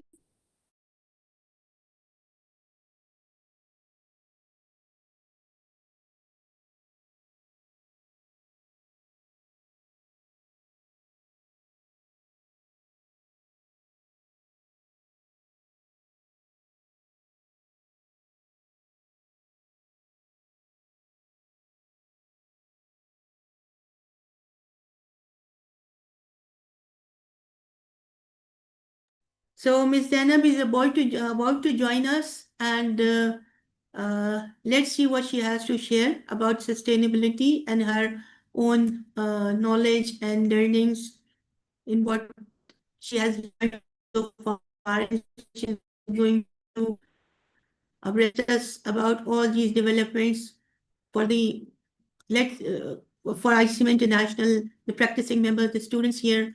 So she has just joined us. Welcome, Ms. Zainab. Ms. Zainab, ji welcome ji ji so nice to see you here. So nice to see you here. You're welcome. Really glad to have you around here at ICM International. So let's see what you have to share with us about sustainability and ESG. Welcome, ma'am. thank you so much. May I please request if you can display my presentation? And since I'm out of city in another meeting, so I would also request if you can, share it and also manage it accordingly. I'm really sorry for that, but I'm connected from my phone, so yes, All right, thank you. ma'am. No worries, ma'am. No worries. You've shared your presentation. Please carry on. Thank you. Okay, so next slide, please. I think in context of responsible climate action, sustainability and ESG, I'm sure the speaker before me must have deliberated upon the subject that these are directly linked and they have a primary, they are considered a primary integrated actors that can drive climate action in the right way. When I say in the right way, it means that climate action that is measurable, climate action that is achievable, climate action that is that is actually there, which is required to be projected when we are talking to our investors, when we are talking to the global north, when we are representing our country, and especially the sectoral data. So without ESG compliance, without sustainability compliance, it's extremely, it's impossible to achieve climate action when we are not taking our businesses on board. So responsible business for responsible climate action, it requires our ESG compliance. It requires us to be more sustainable. And for sustainable, if targets are not there, if reporting is not there, if disclosure is not there, then it usually gets labeled as either greenwashing or something that is simply being mentioned in the reports, but that is not actually happening. So, but before we talk about sustainability in ESG, it's important to assess the risks that are actually there. Now, there are multiple global reports there are global projections for till 2050, where the temperature would be. We are far beyond achieving the threshold of 1.5 degrees Celsius, even if we are able to meet the targets that we have indicated in our NDCs globally. If all those targets are achieved, even then 1.5 degrees Celsius is very difficult to achieve. I'm not saying it's impossible, but it is very difficult. So we are heading towards a 2.7 degrees Celsius threshold, and this has been indicated in the UNEP emission report that was released before COP30. That is accessible over web. You can see the statistics, you can see the data, you can see how global stocktake has been assessed in the report. So the risk is very much there. How? When your temperature exceeds, your glaciers melt, your glaciers are receding, your sea level is rising, your coastal belt is affected, your agriculture gets, salinity is there. There are droughts, there are so many other direct impacts that are now accelerated. We are no longer facing slow onset of climate disasters. We are facing fast and rapid onset of climate disasters. That has put every sector on jeopardy. So economic impact, if I talk about globally, $368 billion, it's not just a figure. When we say this, and especially now in context when global finance is shrinking, this is a big number, because your global north is simply not able to commit. Why? As US has backed out. There are so many other challenges like conflict there, and every country has got its own challenge, so they're not committing it to the supporting the global south, especially countries like ours. And then local reality, I don't think so I have to put a lot of time or into explaining what Pakistan has been going through, but we have seen since 2010-11 the 2015 the floods, the 2015 heat waves, followed by cyclonic activities, droughts, and agriculture getting impacted. And after 2022, every year, we are facing extreme events, and more than 6 to 7 disasters at a time. So worst affected is the agriculture sector, and that has directly impacted the industries and defense sectors. So our exports are impacted. We are not competitive because globally there are upcoming regulations. Rather, there are now regulations being imposed on us. It is not equitable development, because of course global north wants to become climate neutral, so they're coming up with such kind of taxation, but without realizing that countries like Pakistan, which is already bearing the brunt of climate change, is not in a position to fully comply. But we still have to try, and we have to move towards sustainability and ESG compliance, because it is now a necessity. Next, please. Now, from compliance to competitive strategy, we know that ESG performance, it has shifted from many countries from voluntary disclosure to a critical determinant of business resilience. Why? Because your investor confidence, it rises when ESG disclosure is there by the company. It means if a company is disclosing, it means there is risk assessment, and there is also a guarantee for the investor based on the data and risks. Then businesses are perceived as being efficient, and then your customer trust is also there. Now, based on different statistics I have quoted here from S&P Global and World Economic Forum, different reports between the years 2023 to 2025, 90%, more than 90% companies, especially the large cap companies, they are disclosing their sustainability data either voluntarily or under some compliance. And then 72% companies are reporting increased investor value from ESG, like I've mentioned earlier. And then 66% firms, they see improved risk management capabilities. Not just them, but even their other stakeholders, the trust is there. And then 44% organizations reporting operational efficiency gains only because of their ESG disclosure. Now, why this has become an imperative? Also because we have carbon pricing, carbon compliance markets is now a buzzing market in the entire world, even in the developing countries. And then the cross-border adjustments like CBAM, which is fundamentally reshaping global cost curves and market access requirements. The market competitiveness is being shaped by these kind of regulations that are coming up from the developed countries. And because developing countries are the sellers and developed countries are the buyers, and developed countries are ensuring compliance. So that is why ESG is extremely important to trigger climate action. Next, please. Now, what is exactly happening? Moving from high level pledges. Now, since 2015, the year marked Paris Agreement. Even after that, for like 10 to 12 years, there were more talks around pledges being made around what needs to be done. But around means of implementation, the talks began like just 4 to 5 years ago, when there was a talk about global stock take, when there was talk about operationalization of carbon markets, operationalization of loss and damage fund. So the means of implementation are being decided now. But before that, there were more pledges. So we are moving towards operational plans to mitigate risk and unlock long-term value through four strategic pillars. Now, what are those four pillars? First is governance and oversight, establishing board level accountability. So ESG in board, right? So this is why it's extremely important. And without an accountability is simply impossible to achieve if incentivization is not there. So incentives, they needs to get tied with different KPIs that the companies and businesses develop. There are targets. Many companies, MNCs, they already have it. But when we talk about local disclosures, it is still lacking. Next is strategic integration, developing credible transition plans covering scope 1, 2 and 3. Now, in Pakistan, unfortunately, there is a lot of misunderstanding when we talk about scope 2 and 3 emissions. Scope 1 is clarity is there, although formal reporting is still lacking.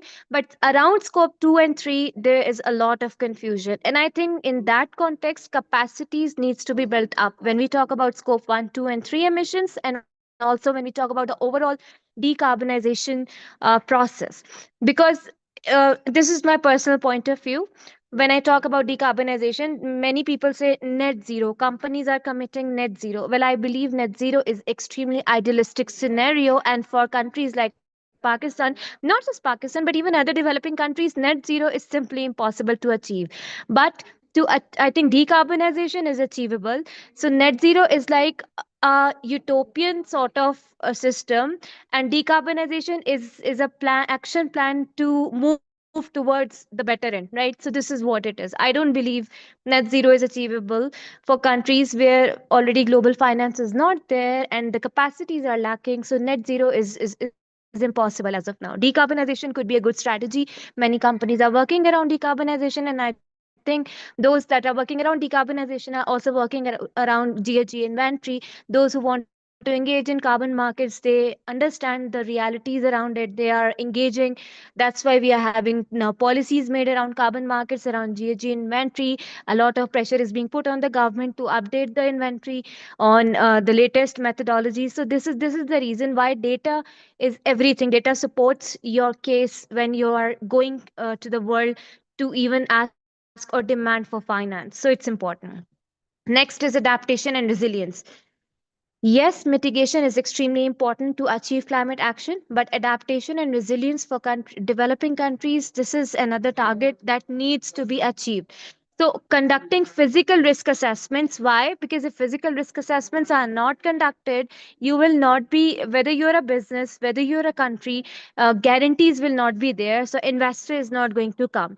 And it is really unfortunate being an environmentalist when I say that you need to treat climate change as a business case scenario.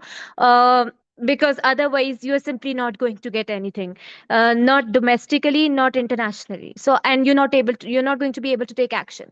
And when I say business case scenario, it means supporting the transition in your private sector. It's extremely important if you want to tap in the potential of strengthening the climate action in your country. Without getting businesses on board, you cannot do this. So that is why when we are talking about adaptation, even for Pakistan, we have a national adaptation plan, and it is unfortunate that that plan was developed without getting businesses on board.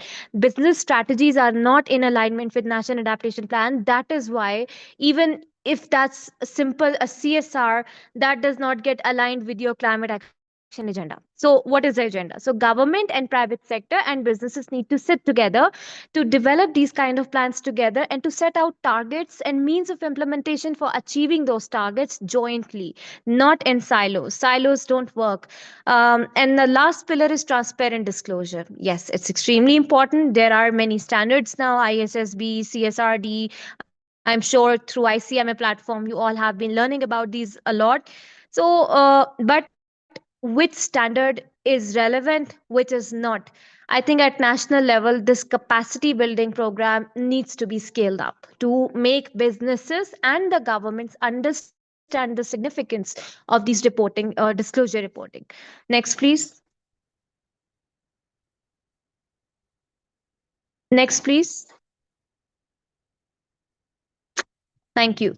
So the climate risk, now there are two kinds of risks. Yeah, for generally there are two kinds of risk, physical and transition. Now, sorry, पिछली slide पे जाइए. जी. Organizations के लिए first is physical risk from intensifying weather events that disrupts operations. For example, we had floods 2025 in Punjab, industrial operations were disrupted. And then the transition risk include the global economy shifts towards decarbonization. Integrated management of both vectors is now financial necessity. Transition risks means globally when there are regulations like CBAM, CSRD, imposing taxation on the export sector in the developing countries. These are the transition risks. And now for supply chain disruptions in logistics and inventory availability, they amplify the cost for obvious reasons. But there is another point here. It's not just the floods that affect the supply chains, it's also the heat waves, it's also the smog that affects the worker productivity output, So there is a health sector burden incurred by climate change events. So this is also another aspect that is not very much, mentioned in the risks that when we talk about it. So it's not just floods or heat waves. There's entire environmental disasters that are actually connected. And then financial asset repricing, insurance and availability. I think this is one of the biggest challenges of our countries.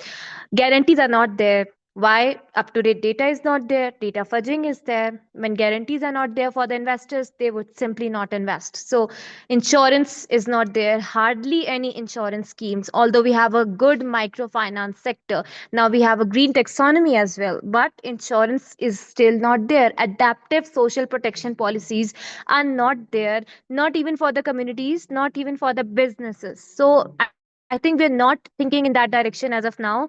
But why? Because even the businesses are not thinking about it. And because if they were thinking about it, they would have raised it in the first point. This needs to be discussed. It's not just that government does not support businesses, even businesses are not able to identify the right set of priorities.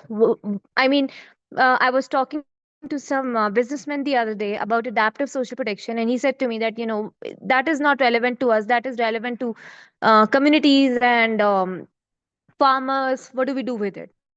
I mean, this is the level of understanding that you're not simply unable to connect with the kind of policy. I understand that this level of understanding is also because the government has not been able to integrate the private sector the way it could have been. But I think it's a two-way process. When there is a demand, when there's a need, there will be discussion. The government will definitely get you on board. So the need needs to be, it needs to arise from the private sector, and then the government will consider for sure. Next, please.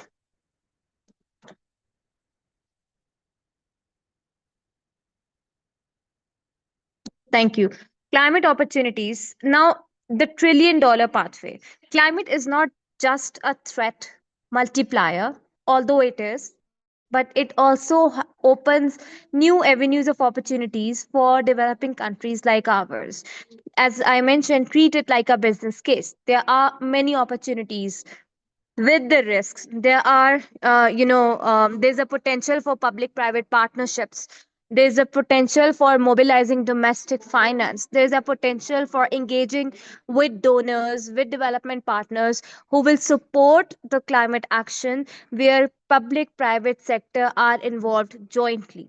So silos needs to be broken down. Decarbonization is another opportunity. And, decarbonization is the biggest opportunity for the businesses now. Just like carbon markets, these two are interlinked. So I think it's just that we need to establish that link and not see carbon markets as some other policy being imposed upon business only because there's an upcoming regulation. Although that is also a bit of harsh reality. But I mean, on the flip side is that this is also an opportunity for businesses, because you simply cannot, if even if your government did not come up with this kind of policy, you would have to be involved in carbon markets one way or the other because of the international compliance. So it is important.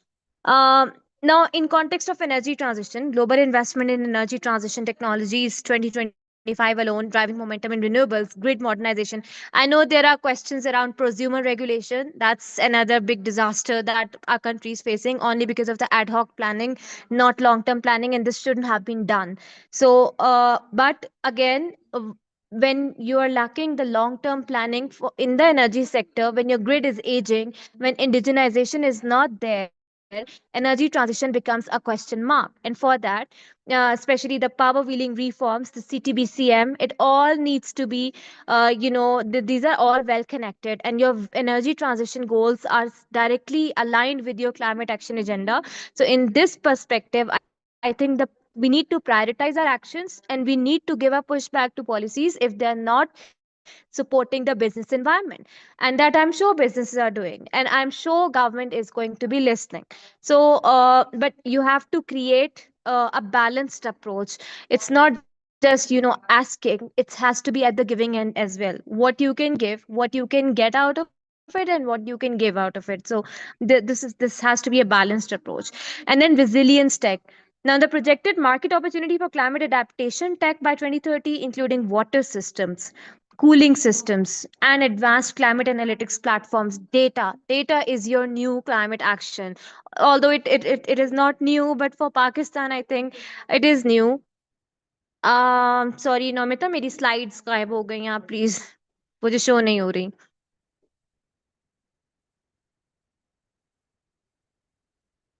आप mute है नोमिता, और Ma'am, मुझे अपनी slides ma'am, में करनी. all right, ma'am, just give me a minute, please. Please, ma'am. Okay.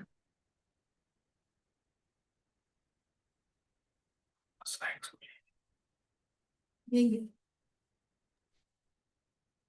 चलिए, मैं आपका क्वेश्चन उतनी देर में आंसर कर देती हूँ. Ma'am, how effective is Pakistan current nationally determined contribution? If you're talking about NDCs 3.0, I think that's quite ambitious, and that's my personal opinion, not representing my organizational views here. So I think that's quite ambitious. The targets that we have set, without any finance and capacities. The capacities, when I talk about capacities, I talk about those departments where climate change subject is scattered after 18th amendment and where technical understanding is not there. So I think it is quite challenging. I don't know what do you mean by effective, but I think achieving those targets is quite ambitious. Is adaptation more important than mitigation for Pakistan? So I think I'll put into what Dr. Adil Najam says. Adaptation, when you basically the failure of mitigation is adaptation. So adaptation is when you fail the mitigation, you have to adapt. So it's not that what is important, it is that you need to achieve resilience. You need to build resilience. And for resilience building, you need to prioritize in certain sectors mitigation, in other sectors adaptation. So it cannot be one thing, it has to be, parallel, or it has to be in alignment with each other. Mitigation and adaptation go hand in hand. It cannot be, simply just one thing. Next, please.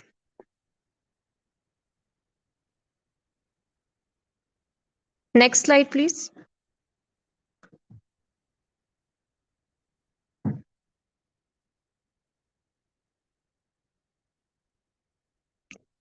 ये next slide पे जा नहीं रहा. कोई problem है आपके and से technical?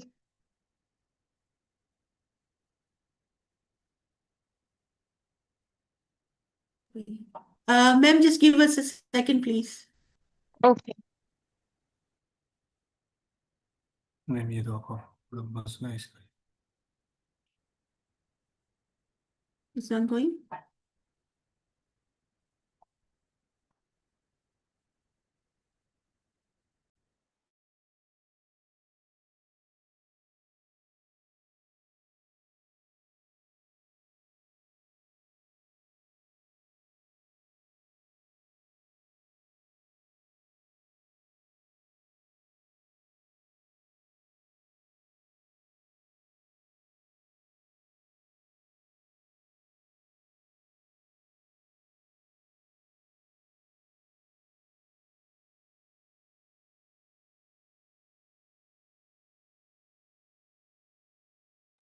Ma'am ये चल रही है अब?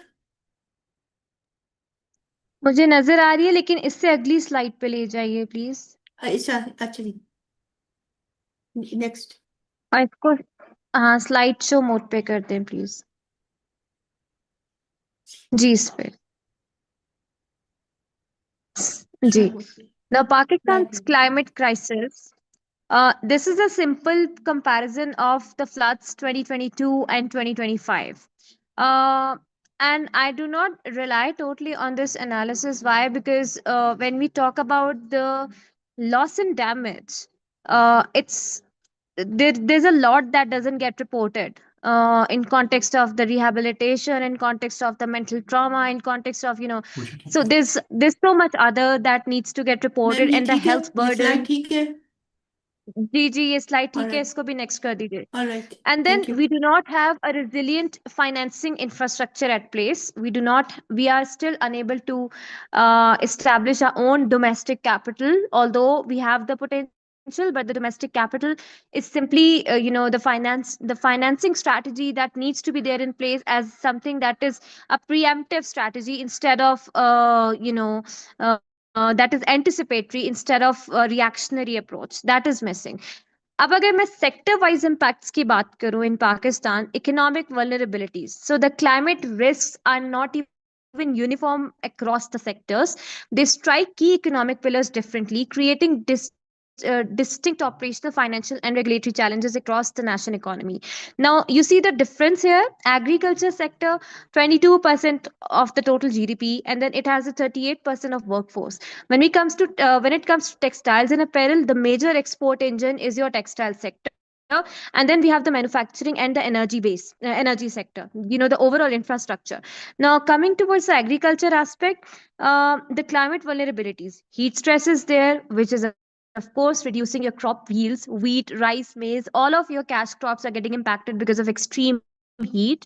And then the flood waters, either we have no water or we have a lot of water that we are unable to manage, so it destroys the harvest, the topsoil layer gets affected, and then there is water scarcity impacting irrigation reliability.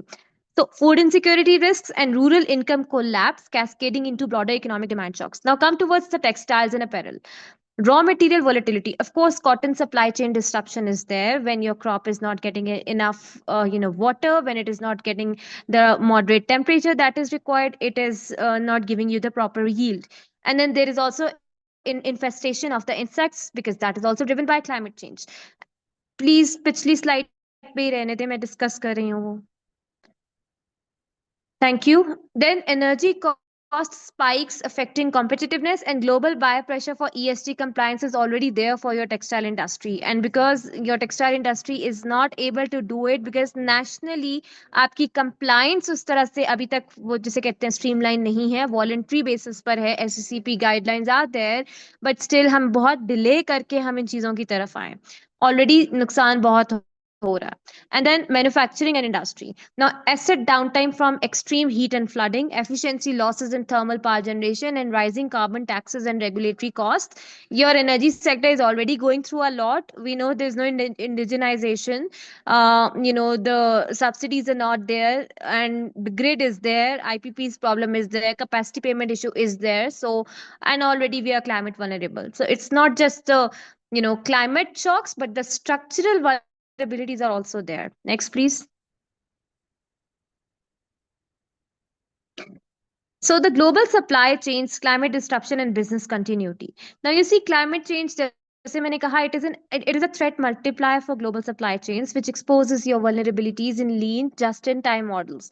Now the single origin dependencies are now critical failure points where extreme weather events trigger cascading inventory shortages and sharp price spikes across the value chain. Climate change is also fueling your conflict in your volatile regions. And when conflict is there, the trickle down of impacts in the form of food price inflation, energy price inflation, fuel challenges, your region is facing it. And then the primary climate impacts on supply operations, जैसे कि हमने locally भी discuss किया, your logistics delays, raw material scarcity, price volatility, asset infrastructure damage, and production halts. So this is how, top to down आप देखें, maximum to minimum कैसे चीजें impact होती हैं, यहाँ पे mention है. Next कीजिए. please. Now, insurance and climate risk closing the protection gap. Why insurance penetration is important? It is below 1% in Pakistan as per the data that is present with SCCP. And then climate disasters leave households and your local SMEs and infrastructure financially exposed. So the local business is not able to thrive. To bridge this gap, the sector must pivot from traditional indemnity to parametric covers and micro insurance. Your microfinance sector can play a very important role. It is not playing that role as of now. It needs a direction, it needs a guideline, and that guideline has been missing throughout.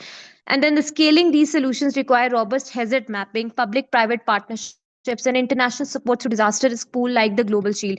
Well, I think let's forget about the international support as of now. For international support, if you have these things in place, you need to develop investor pipeline. How you do that? By developing bankable project proposals. How you develop it? By engaging your private sector and establishing community narratives through locally led solutions. And that is how you develop bankable investor pipeline projects. You integrate your climate adaptation as part of your development agenda into your ADPs, into your PDPs, into your budget fiscal planning, which we have not done even yet. So that is an issue. Now you see the climate protection gap sector estimates agriculture sector, housing sector, transport sector, and industry. So that is why the disclosures, the reporting, the data, the insurance, the guarantees, these and the public private partnerships extremely crucial if we want to drive the climate action. So insurers must partner with government to create shared risk databases and affordable index-based products for agri and SMEs. As of now, as I mentioned, agri sector is the worst hit. Next, please. I think the earlier speaker might have discussed it in detail, but just to give you a refresher, global standards coverage, companies face higher expectations for transparency. Now, we need to understand the interplay between the different disclosure reporting mechanisms, including the TCFD, ISSB, which includes IFRS S2, CSRD, GRI. Now, I think this slide indicates the key differences. TCFD focuses on governance, strategy, risk management, metrics, and targets, and its core is foundation for climate reporting globally. It is widely adopted globally, and it helps in establishing your baseline. Now, the ISSP focuses investor grade financial materiality, and its core is building on TCFD, global baseline for capital markets. It is also effective since January 2024. Your CSRD, its focus is on double materiality, impact plus financial. This is very widely adopted in EU Corporate Reporting Directive, and its mandatory assurance covers full value chain. It is also phased wise has been adopted. And your GRI, its focus is on impact on economy, environment, and people. It has a broad range of coverage and interoperable with CSRD and complements ISSP. So it involves your multi-stakeholder domain and can be adopted by different sectors of the business environment. Don't treat these in isolation, please.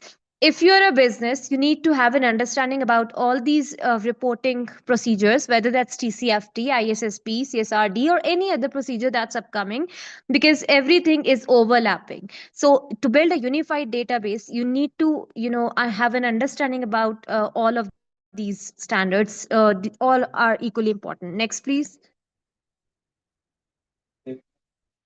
Next, please. Thank you. So Pakistan's ESG journey, the policies, markets, and gaps. SCCP SCCP has already established the guidelines. And then we have the green taxonomy draft as well. I'm not sure about the current status of that draft, but I think the means of implementation have to be there.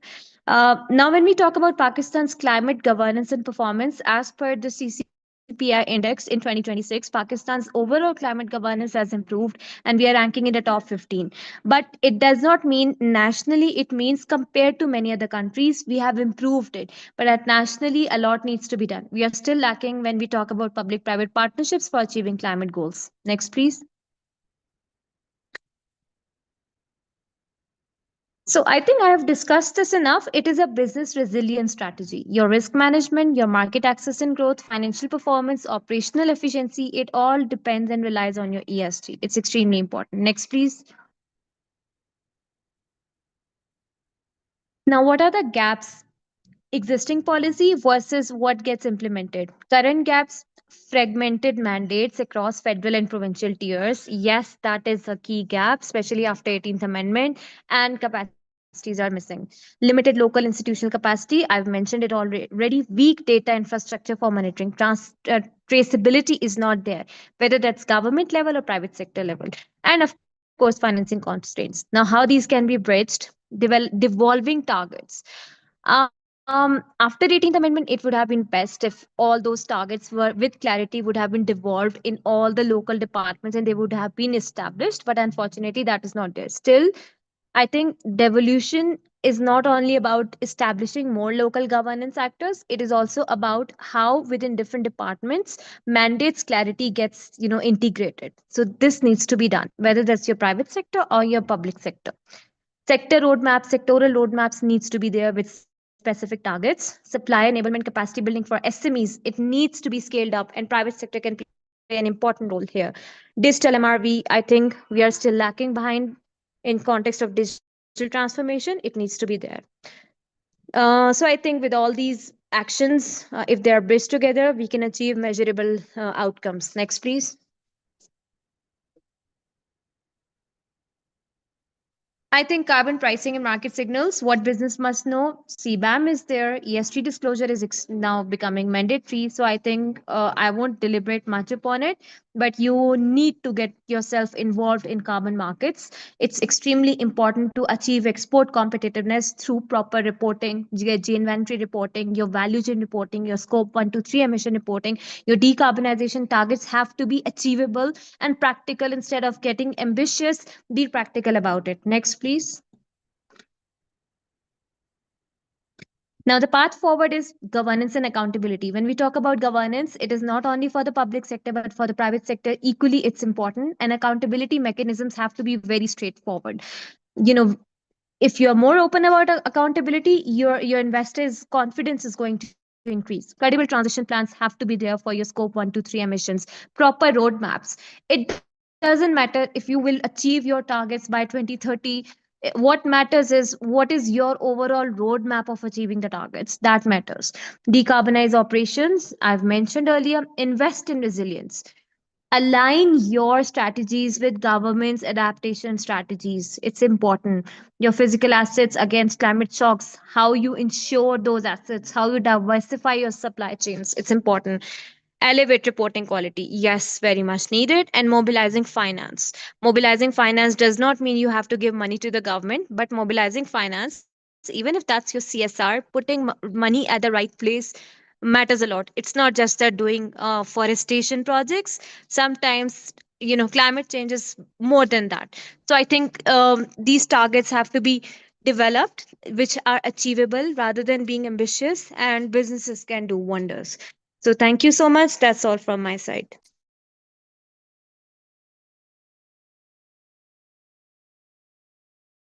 Okay, thank you very much, ma'am. It has been a very, very complete and a very comprehensive presentation presented by you, and we really enjoyed it very well. So would you like to take few questions, ma'am? Apologies, I'm in a meeting with the Ministry of Climate Change, and the minister has just called me, so I have to be there. I'm really sorry, but maybe on some other time or on my LinkedIn, I remain available for any kind of questions. Thank you. All right, ma'am. No worries. No worries. Thank you so much, ma'am. It has indeed been a very great experience having you around with us. And you shared so much of your knowledge and your expertise with ICM International, our practicing members, our participants, and our students. All of us, we really, we are really getting benefited from all this information and this knowledge, this new knowledge which is being shared by people like you and our other distinguished speaker, Mr. Yusuf. So, Yusuf Saab, are you around here? Would you like to continue with your presentation, rest of your presentation? Yusuf Saab? All right, bear with me for a while, please. जी madam Yes, sir. Would you like to continue with your presentation? जी मैं आपको further share करूंगा। जी जी, All right, sir. Thank you very much. Indeed, we are grateful. Thank you. मैं अभी आपको share करता हूँ और मैं आई विल रीजॉइन कंटिन्यू। ठीक है, give me 5 minutes। All right, sir. All right. Thank you very much, sir. We are waiting for you. Welcome.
Numita,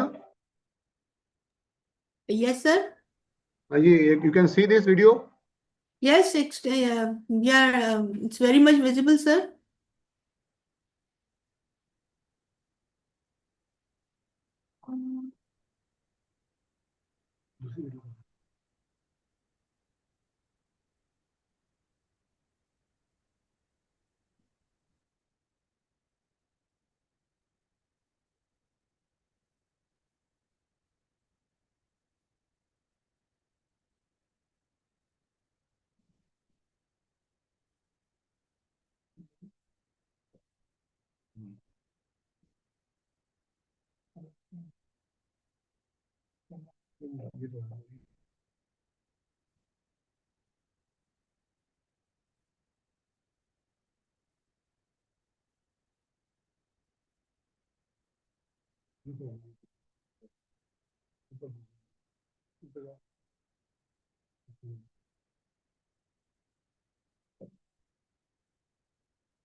Video off है।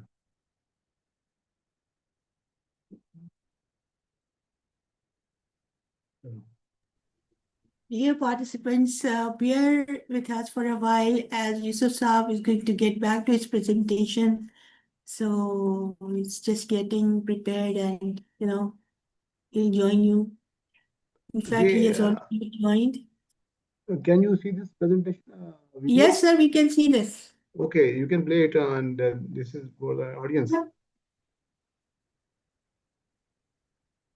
So let's continue with your presentation then.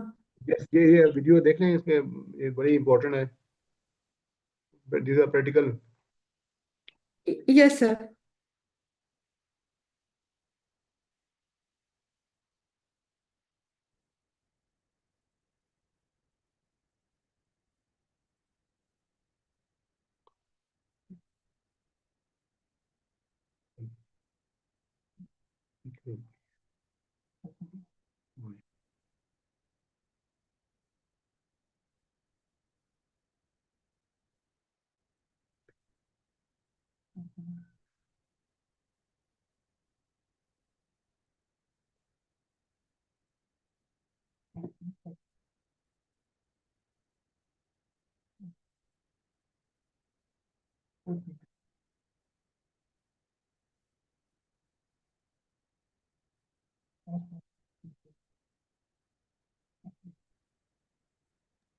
All right, Yusuf Saab, can you please explain us a little bit about your presentation?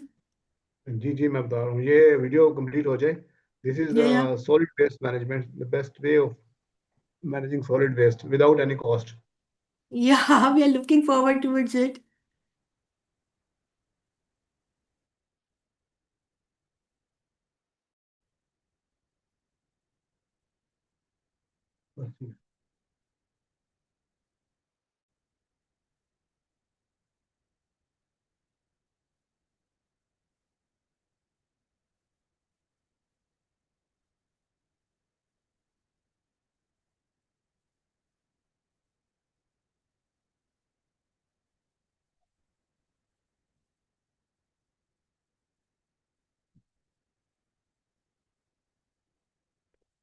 जी ये जी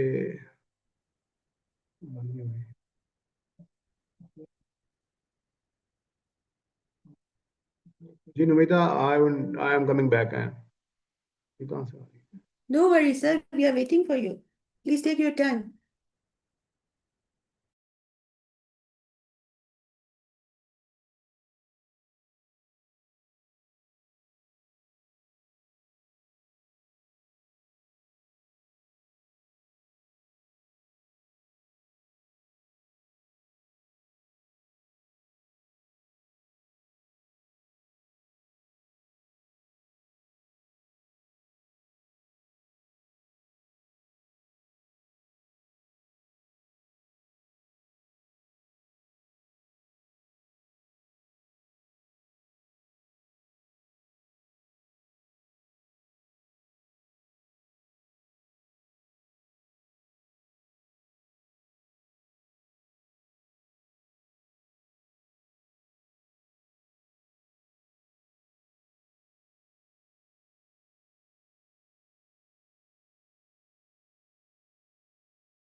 जी Numita, I am back.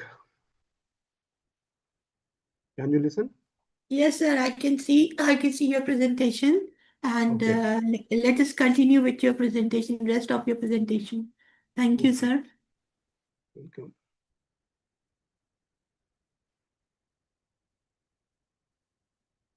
Actually, I want to share one more presentation, and that is going to see it.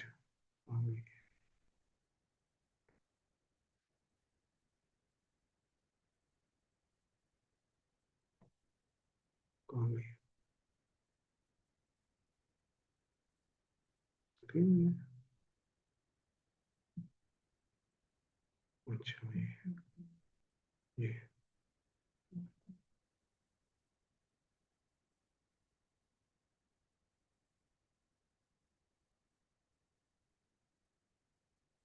दूसरी आने रही presentation. Yusuf sir, we have few questions if you can would हाँ like yes to आप answer them. Question पूछ लें मैं ये video share करूँ चेंज करूँ ना All right, sir. ये मैं Uh, नहीं दूसरी presentation. Yes, you can ask questions. yeah. So there is a question from Mr. Mansoor Madad Ali. He is saying this in Pakistan. Can you hear me, sir? Yes, I am hearing. In Yes. Pakistan, there is huge potential to earn carbon credits through forestry. However, very little efforts made at government level and private sector to invest in this area. This will help to reduce carbon emission as well provide financial support. Please give some example if any major forestry projects are happening in Pakistan.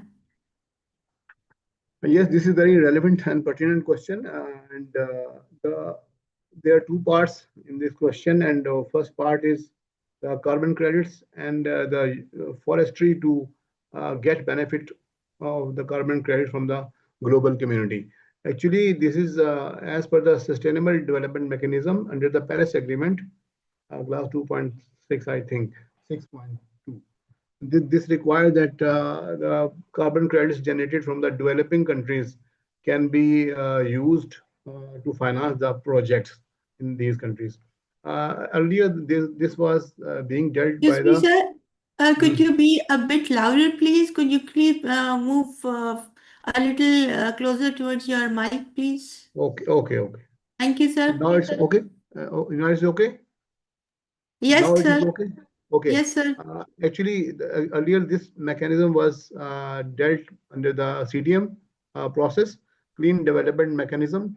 Uh, in that case, under the Kyoto Protocol, the carbon credits created by the developing countries through forestry projects or through the renewable energy projects or avoiding the deforestation, these were used as offset by the developed countries. They use it as offset. But now Paris Agreement has changed this mechanism, and they are trying to abandon it and replace it with the Sustainable Development Mechanism. And this is an opportunity for Pakistan, really opportunity for that. If we grow forest and protect forest and get these forests and protected trees certified by the international global authorities like Vera or gold standard and also IPCC. If they certify these credits and issue the credit certificates, CERs, in terms of carbon credits, and these credits can be sold to the developed countries through the under the Paris Agreement, they would be generating reasonable revenue for Pakistan economy and help mitigate the climate change impacts, because Pakistan is at top priority for the global community, as Pakistan is facing huge threats of the climate change and global warming. But we have not taken the benefit of the carbon credits and from the and even under the Green CDM mechanism. However, India has taken huge benefit from that, and India has taken billions of dollars under the CDM project, and they are also under the huge criticism, because 60 to 70% of the carbon credits generated through the India have been criticized as greenwashing, or they were not really contributing as a green projects. So on one side, they have earned billions, but they have also earned defamation because of the bogus projects. And secondly, they've asked any real project is in Pakistan. Yes, there is one project which is in Sindh. Mangrove forest is a top priority project. This is under the global attention, and they are sponsoring and providing financing against this project. If we can focus on this activity, forestation and carbon emissions through renewable energy projects, yes, we can get carbon credits from the global community, because they are committed to finance the projects. Any other question? Yes, Yusuf, there's another question. It is very much similar to the earlier one asked. This question is from Mr. Rizwan Hamid, and he wants to inquire about how do we get carbon credits in Pakistan as an organization slash business, and secondly, how to utilize them in current legislative environment within Pakistan or abroad. So he wants to know the mechanism basically. Okay, this is yes, this can be done.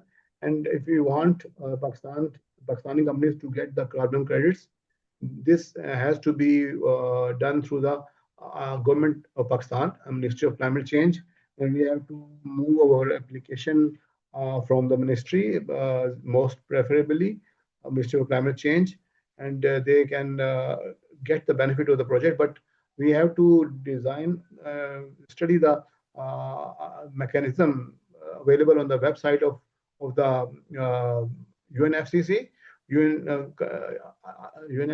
United Nations Framework Convention on Climate Change. You can find there the mechanism detail available, how to get benefit of the Sustainable Development Mechanism. This is most relevant as compared to CDM, because under the SDM approach, they encourage the developing countries to generate credits, and they would not use the credit as set off. Rather, they would finance the projects just for the purpose of mitigation of the climate change impact on overall global level. So there is an opportunity for Pakistani companies and projects to get registered and get certified by the VERA code standard and IPCC, and so these projects can be worth generating revenue for Pakistan. Thank you once again, sir. All right, there's another question. Is there any, this is from Mr. Salman Siddiqui. He wants to say that, is there any practical example as to how to include the ESG disclosure in FS like financial statements as per IFRS? Yes, this is the topic of today, and we have to discuss and come to that. Actually, the IFRS financial reporting standards, they require that the climate related risk and opportunities and sustainability risk related risk and opportunity under IFRS 1, they and IFRS 2, the companies have to disclose their climate and sustainability related risks and opportunities in their financial statements on the same package as they are providing, as the financial reports are reflecting the financial data. The sustainability reporting and the climate related reporting, they has to be a part of the financial statements, and they have to present it within the same financial statement so that the readers and the stakeholders can get information about the sustainability related risks and opportunities which is impacted the companies, especially investors. They would be willing to know what are the risks and opportunities which are associated with the company where they are going to invest. Likewise, the financial statements provide the basis for decision making to the investor. That what is the solvency of the company, how much the company's cash flow capacity to repay and how to pay the dividends, and what is the profitability of the company from the financial statement. Likewise, the IFRS S1 and S2 requires the companies to disclose their non-financial data related to the sustainability related risk and opportunity, how they are impacting the society and the climate and the overall environment and the resources they are consuming, and how these resources are impacting the company. So this is called the double materiality concept. So the company has to be vigilant on the impacts of the climate on the company, and also the impacts that the company is doing on the climate. So these are the requirements which have to be disclosed as package in the same financial statement for the same period. So as SECP has also notified that the large companies have to the reporting of sustainability risk and opportunities under the TNFD framework that they have to disclose by July 1, 2029. The large companies having revenue of 25, I think, billion, they have to disclose first, and the companies which have less revenue, 25 billion, or the asset base of 6.5 billion, they have to report their sustainability risk and opportunity. And there are companies which are reporting already sustainability under sustainability framework, but they are not mandatory to date. From July 1, 2029, the large companies would be required to present as a mandatory disclosure in their financial statements. So this is the companies have to get ready, because this is transition phase, and ISSB, International Financial Board, Sustainability Reporting Board, have issued the pathway, transition pathway, to support the new companies to adopt the IFRS reporting. And there are many guidelines on how to report the GHG gas emissions, how to report their scope 1, scope 2, and scope 3 emissions, how to count them, and how to check the requirements of the GHG gas reporting and the sustainability reporting in their financial statements. So there are a lot of material available on the IFRS website.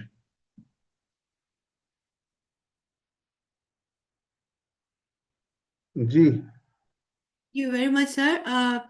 Then there is another question for you. Uh, this question is from, hmm, please bear with me for a while. Yep. There is a question, is adaptation more important than mitigation? I mean, adapting the sustainability standards, and it's more important than mitigation for Pakistan. Why and why not? Hmm. Actually, adaptation and mitigation are two challenges which we have to cope and look for.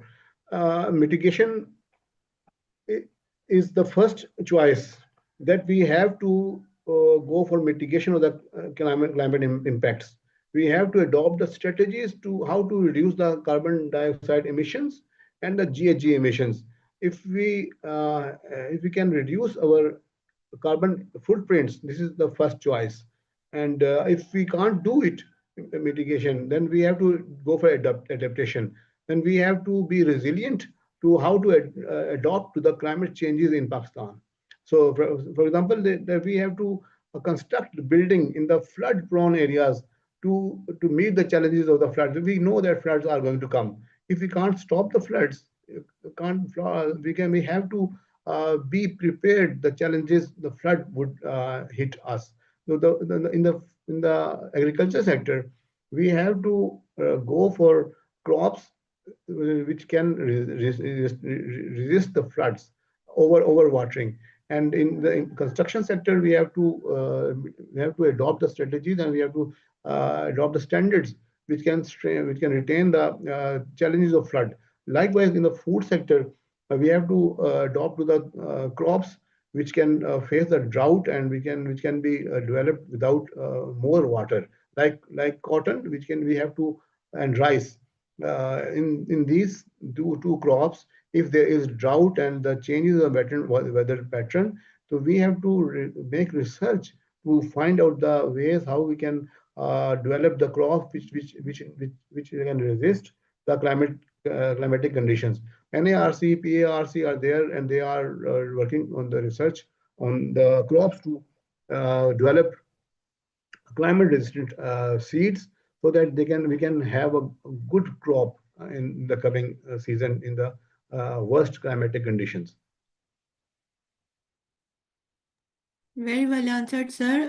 It's extremely beneficial, all this kind of knowledge that you are empowering us with. It's giving us a very great and insight and a very depth understanding about all these things. And we are Thank you. so much, getting ourselves empowered with all this kind of information. So there's another question, sir. Uh, they're saying this. Uh,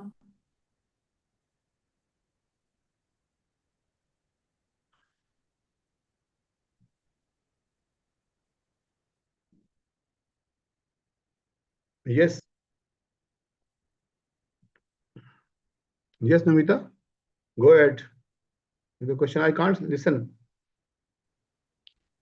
in the wake of So there is some disconnection.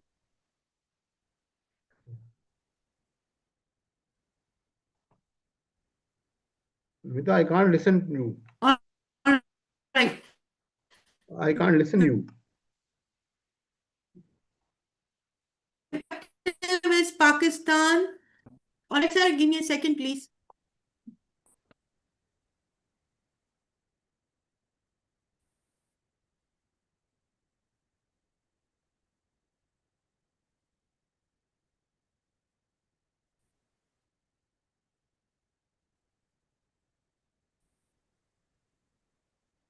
अच्छा, मुझे आपकी आवाज नहीं आ रही है, Namita.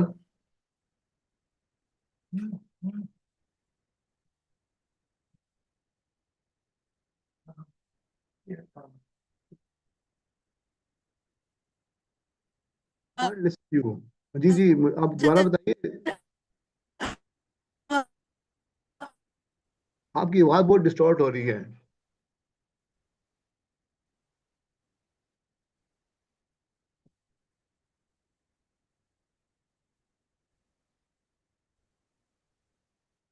Hello?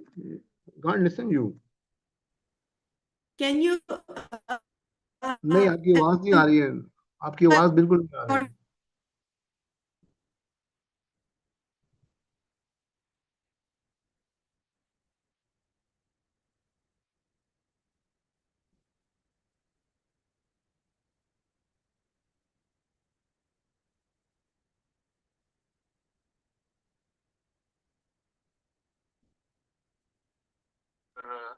जी आपको आवाज नहीं आ रही यूसुफ साहब? अब आई है आवाज आपकी. मुझे पहले आवाज नहीं आ रही थी. मैडम नहीं नमिता की. मेरी आवाज तो आई, मैं नविता की बात कर रहा हूँ। नविता पता नहीं शायद हाँ, उनका उनकी आवाज नहीं आई बिल्कुल. क्या अब आपकी आप आवाज आ रही है. नविता से कहें आवाज।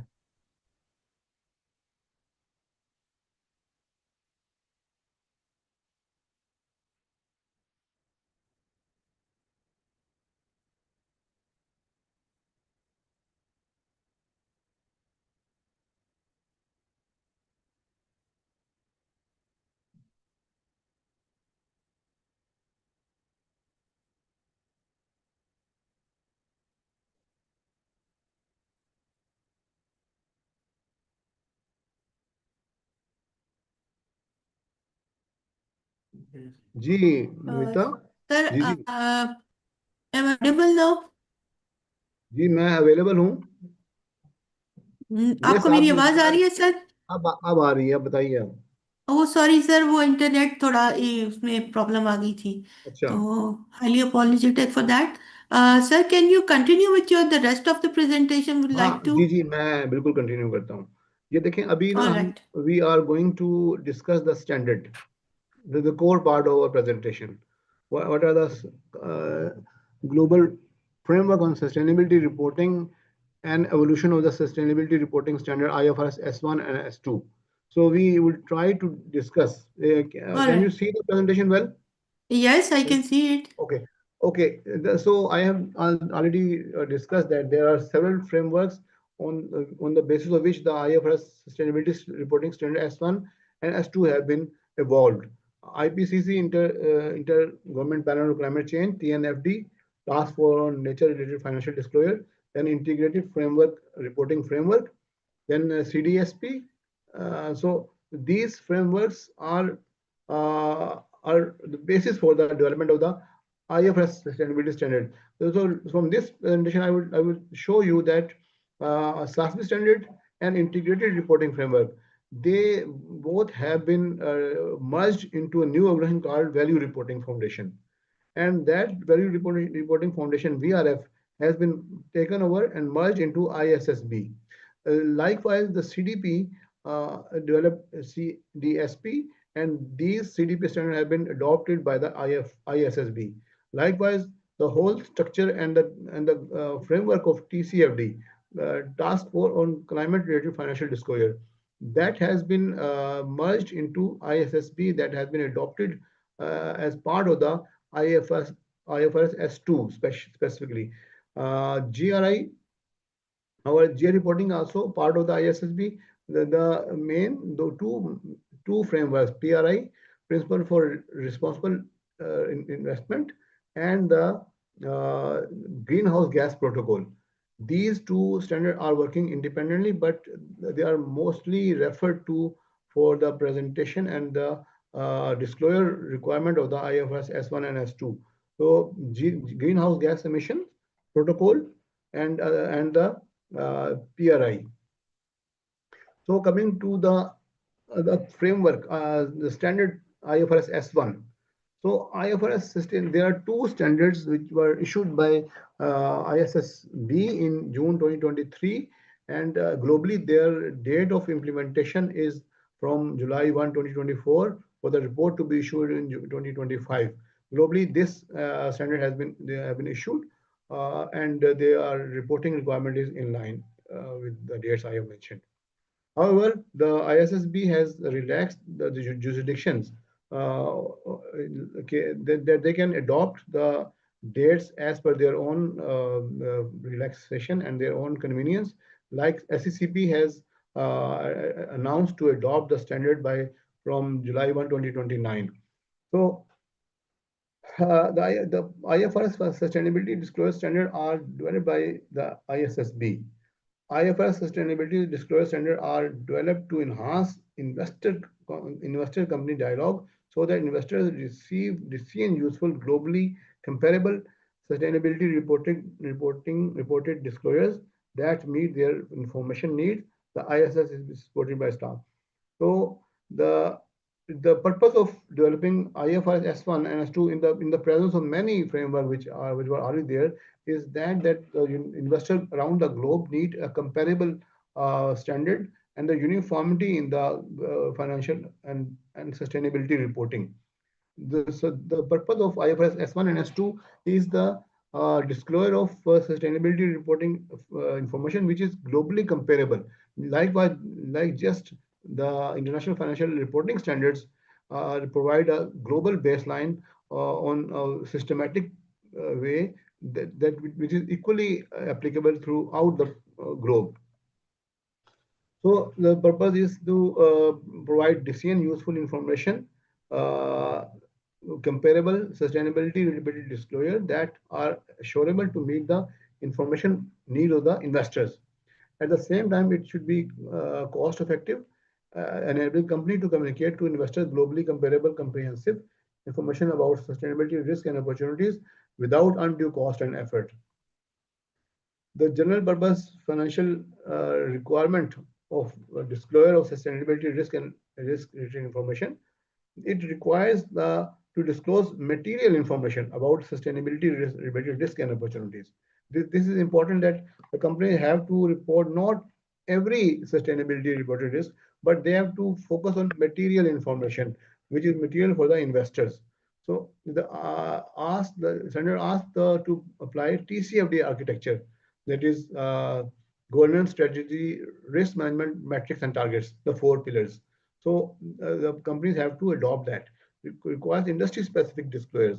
So the IFRS S1 requires that every company should provide not a general disclosure, but they have to focus on their industry in which they are operating. Like I was told that ISSB, SASB standards, Sustainability Accounting Standards, they have developed 77 sector-based specific standards. So this means that the IFRS S1 requires the companies to use Sustainability Accounting Standard Board SASB standard relevant to the industry. Then for matter other than climate, IFRS S2 refer to sources of to help companies identify sustainability risk and opportunities. It is saying that the standard requires sources of guidance. That it means that the company have to go into other standard framework like GRI reporting framework, if that is applicable, like greenhouse gas protocol to disclose the emissions of the greenhouse gases and how the company is mitigating the emissions and reducing the risk of the greenhouse gases to the company. And then it can be used in conjunction with accounting requirement gap. The sustainability standards are to be used in line with IFRS and GAAP. So the structure of IFRS S1, it comprises on 6 segments and 6 components. First is objective of the standard, then scope of the standard, conceptual foundation, and core contents. Like I said that it has adopted the TCFD recommendation, governance, strategy, risk management, targets and metrics. Then general requirements about timing and the reporting of the timing of the reporting of financial statement and the place of the reporting, judgment, uncertainties, and errors. So the objective of the standard is IFRS S1 asks for disclosure of information about sustainability related risk and opportunities. So IFRS S1 and S2 are different. The main difference is that the IFRS S1 requires general sustainability related risks and opportunities, whereas S2 requires climate related financial information. So this is the main difference. That means information about the all sustainability related risks and opportunities that could reasonably be expected to affect the company's prospects, its cash flow, access to finance, or cost of capital over the short, medium, and long-term period. This is important that the risks have to be covered to reflect that company can be able to get financing and the cost of capital would be under control. If I can give an example. If there is some company which is located with offices are located in the flood-prone areas, then bankers would be reluctant to offer the financing. So the cost of financing would be higher for these companies. So this fact has to be disclosed as per the for S1. So why the sustainability reporting is important? Because all businesses are working within the society and within the environment. Like a company operating in Pakistan is using the workforce from Pakistan, human resource from Pakistan. Then the society is operating within the Pakistan environment. It is inextricably linked to the natural resources like water, like air, like the natural gas and electricity. These all the resources are available and they are being used by the company, and company depends on the environment. The conceptual foundation, it requires that the company should disclose their climate and sustainability risks and opportunity in a fair manner. And it has to report only material information.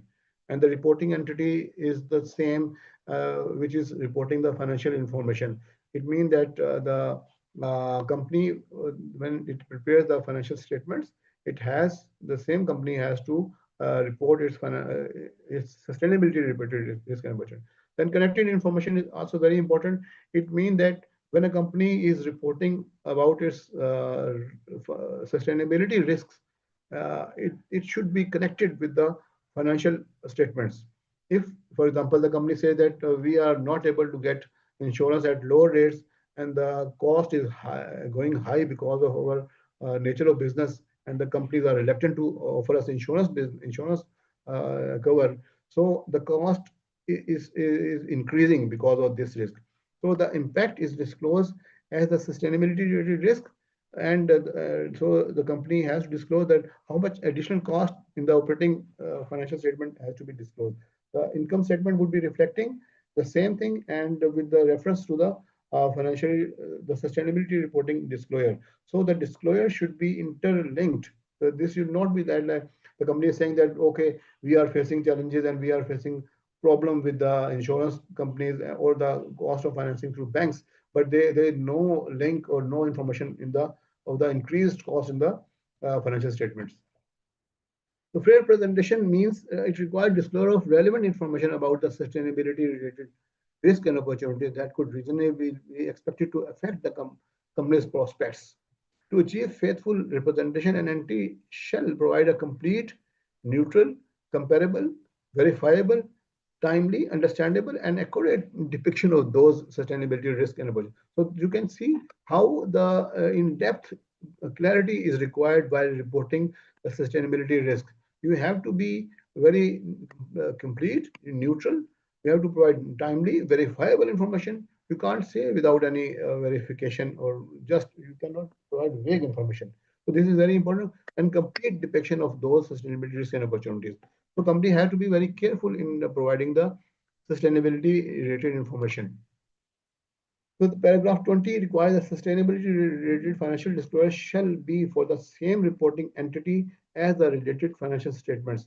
For example, consolidated financial statement prepared in accordance with IFRS accounting standard provide confirmation about the parent and its subsidiary in a single reporting entity. So the sustainability and financial reporting should be in the same report.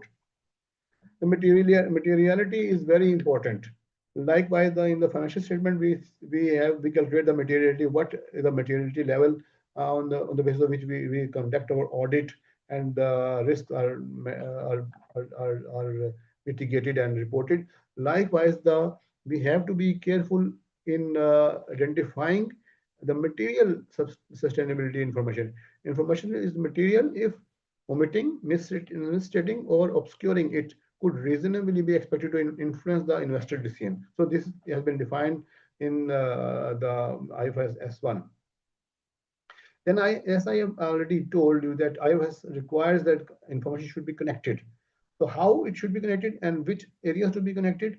IFRS S1 asks for information that enables understanding of the connection between sustainability related risks and opportunities, disclosures on core content, and sustainability related financial disclosures and financial statements. So as I have given the example that if there is any cost increase, cost change because of the sustainability factors like floods, impact of floods, or the impact of drought or rains or any other thing, then you have to see what is the connection with the financial information, how it is impacting its cash flows, its profitability, and its liquidity. So the disclosures are prepared for the same reporting entity and reporting period. With this, I have already explained. While at the same time as the financial statement and as part of the general purpose financial reports, include data assumption and are consistent with the corresponding data and assumption in the related financial statements to the extent possible, considering accounting requirements. So the core contents are based on the TCFD recommendation. These are the governance, strategy, risk management, metrics, and targets. So we have to understand what are these core pillars. The governance means governance process controls and procedure a company uses to monitor, manage, and oversee sustainability related risks and opportunities. Which is the governing body? This requires that the company has to define who are responsible for overall management and overseeing of the risk. Whether this is the audit committee or there is some other sustainability risk committee. In some companies there are risk related committees and the governance committees which are looking after the overall sustainability related risks and opportunities. It can be individual or it can be a committee.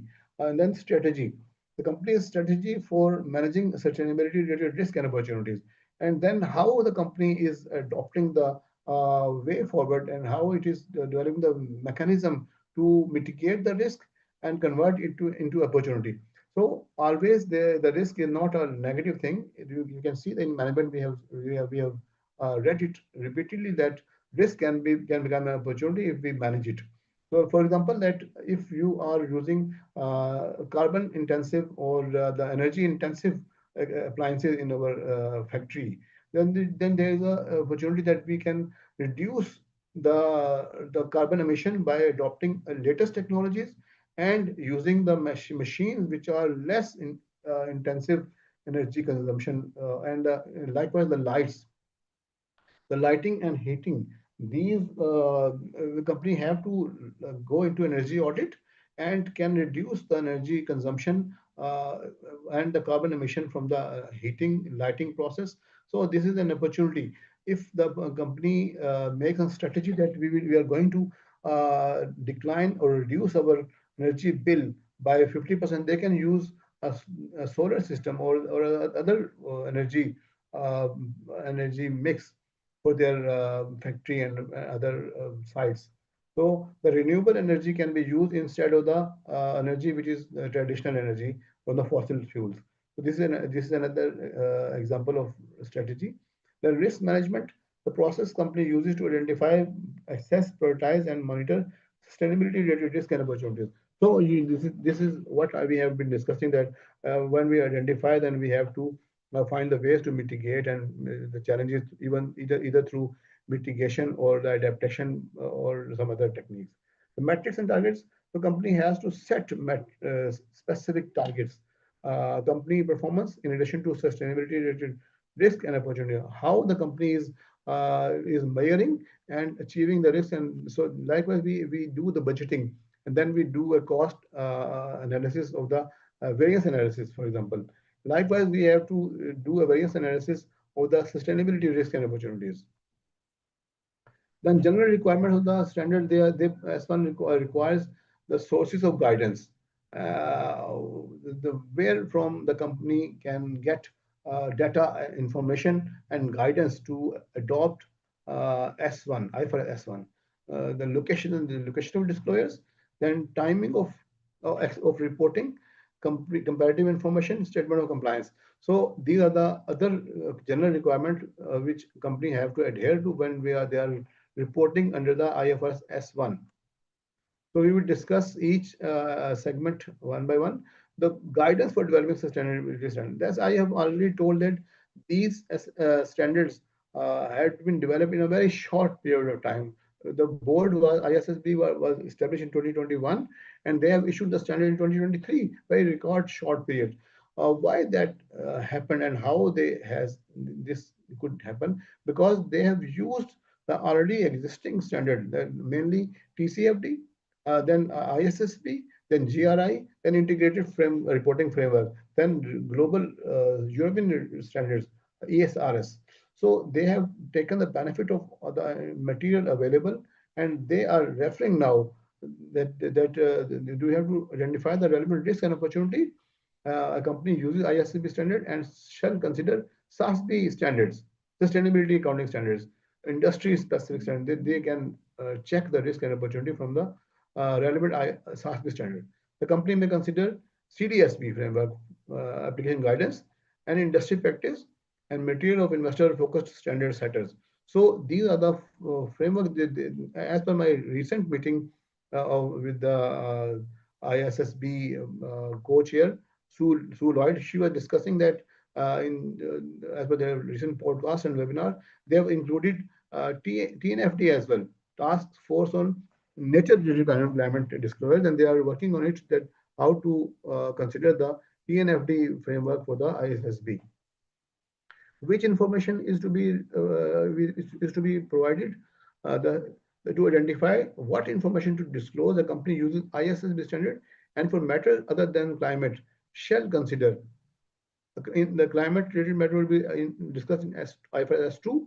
So SASB standard provide baseline. Company may also consider to the extent it meets investor information needs using the CDSP framework, climate disclosure standard board, and industry practices in material investor focus standard setter like GRI standard, then ESRS reporting standard, and also the greenhouse gas protocol.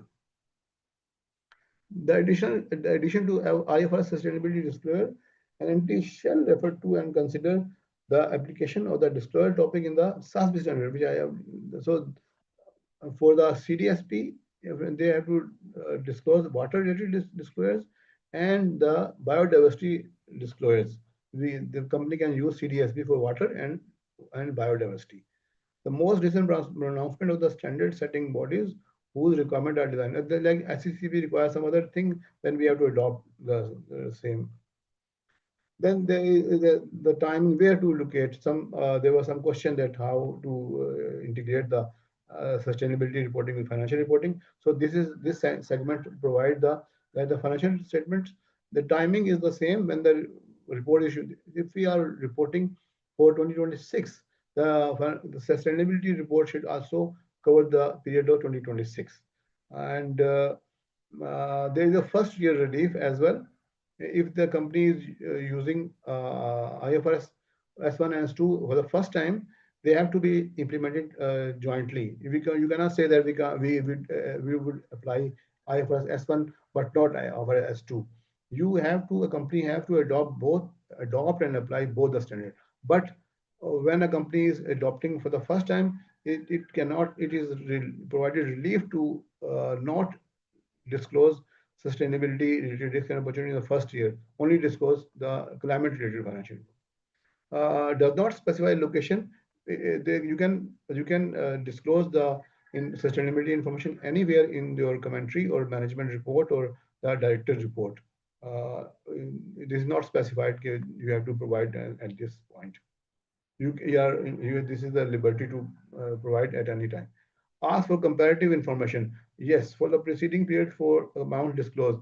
This might relate to the metrics and targets or the current and anticipated financial effects. There is a relief as well. In the first year, if the company is reporting, they are not required to provide comparative information. Then there is application guidance provided in the standard in the IFRS website. You can take the guidance from identifying sustainability risk and opportunities and disclosing material information about such risks and opportunities. Material information, connected information, you have to provide these and with the help of the guidance available on the standards. Accompanying guidance on who primarily uses user are and how companies should apply sources of guidance. This is the general information. Then mechanism that support application.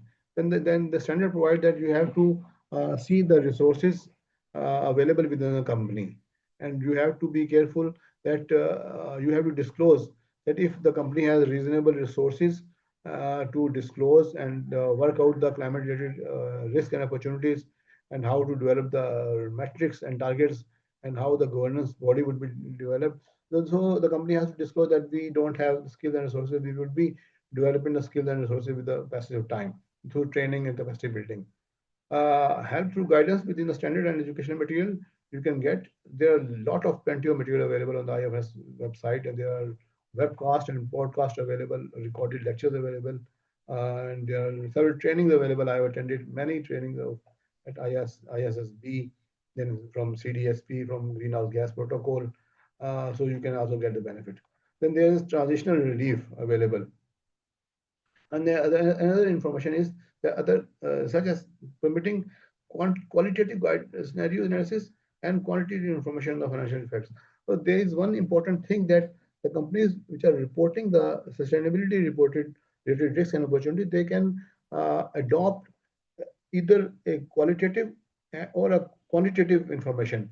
Most of the companies may start with the qualitative information, because the providing the figure work and the financial data on the sustainability is very difficult. So in the first year, the companies are required to provide qualitative data, so that they were to disclose that we are facing this challenge of climate related risks, and we are facing that challenge because of the climate changes, shift, drought, or floods, or this like this. So you can disclose in qualitative form. So the relief are available that to the entity whose sustainability related financial disclosures comply with all the requirements of our sustainability standard shall make an explicit and unreserved statement of compliance. So the company has to make a statement of compliance that they have made the full compliance of the disclosures requirement. An entity shall not describe sustainability related financial disclosures as comply with IFRS sustainability disclosure standard unless they comply with all the requirements. So if they provide all the comply with all the requirements, only then they can write that we have made the compliance in full. Measurement uncertainty. This is also important because this is a new standard and this is a technical area of sustainability reporting. So Jasab must be knowing that as cost and management accountant, this is a new area, and this is a specific area which is open for the especially the cost and management accountant. Chartered accountants cannot understand and go into details and depths of the various standards, especially the greenhouse gas protocol when they are measuring scope 1 emission, Agreed. scope 2 emission, and scope 3 Agreed. emission. Agreed. So this is important.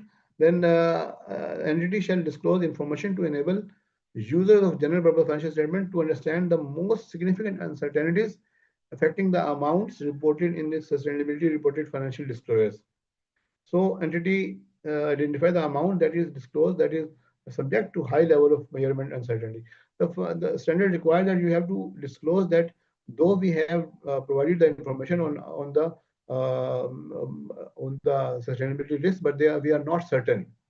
In addition, and in relation to each amount identified in paragraph 78, disclose information about the sources of measurement uncertainty.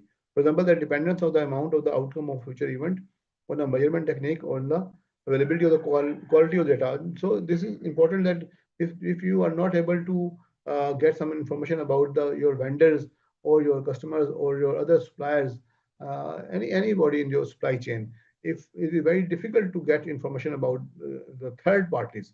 So you have to disclose that we are not able to verify the information, however we are disclosing on our assumption. So you have to disclose it. Errors. A company, the S1 requires to reflect the error. An entity shall correct material prior year errors by restating the comparative amount for the prior periods disclosed unless it is impracticable. This is very critical item. So the company who are preparing the financial statement and disclosing the sustainability related risk, they have to say that in the previous year we have not done and we have not assessed the risks and the problem related to the sustainability. So we are restating the errors in the current financial statement. If it is possible, the company has to do it, the prior year adjustment like we do in the financial statement. So you have to reflect the errors of the prior year related to the sustainability as well. Then prior period errors are omissions from the MS statement in the entity sustainability risk and disclosures. So this is what is standard is requiring, that you have to disclose the error in the occurred in the prior period.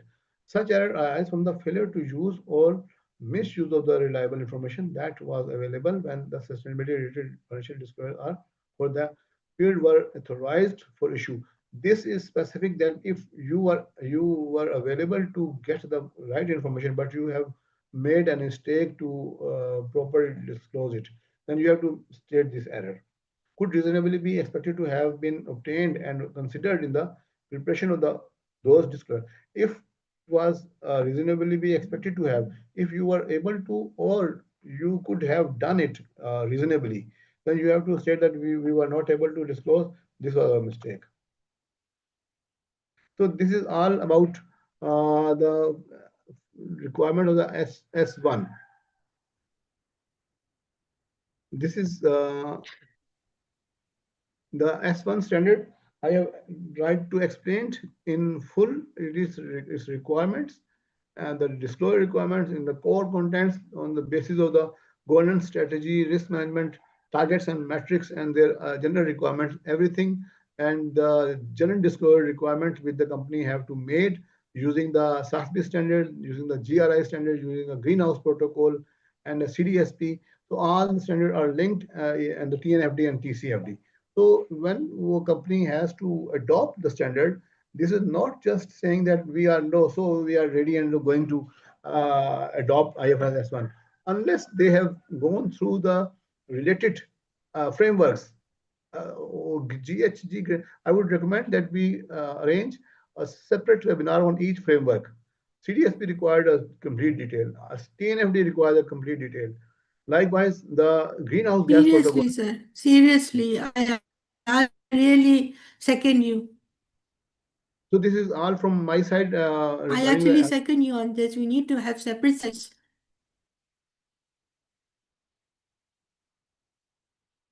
So this is very in-depth topic, not very easy to go for. We have to invest our time to understand and apply these standards. I would also recommend that the core stakeholders in the IFRS are the sustainability or SECP, the stock exchanges, State Bank. These are the regulator who can play a vital role in the implementation of the standards.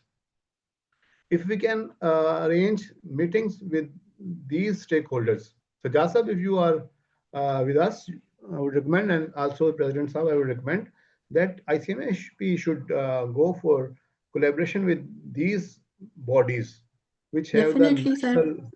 Ji sir ये वही right sir हमने जो है national council पे भी इसको जो है हम रिकमेंड करते हैं, ठीक है। रिकमेंडेशन हमारी जाएगी क्लियर बोर्ड की तरफ से कि हमें जो है SCCP में भी और जो भी बॉडीज हैं उनके साथ हम इसको जो है लेके चलें और strong recommendation from our side we will go. जी निविता हमारे इसमें चला जाना चाहिए, ठीक है। Thank you. Thank you.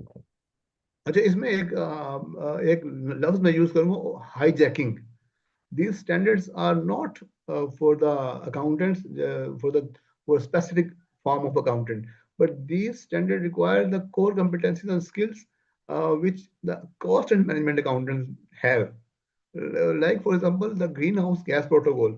If you go into depth of these standards, this requires the identification of the scope 1 direct emissions, scope 2 and scope 3 indirect emissions from the whole value chain. which requires a complete analysis of all the stakeholders and the vendors and the distributor and the value chain entire, from conception to the disposal of the product, post disposal. How much emission have been done for the product.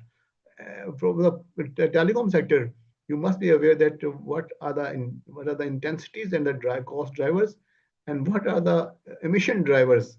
So this is the specific area of management accountants. So from this aspect, we can pitch to the authorities that this has to be required seriously. If there are any questions, Numita, I can answer them.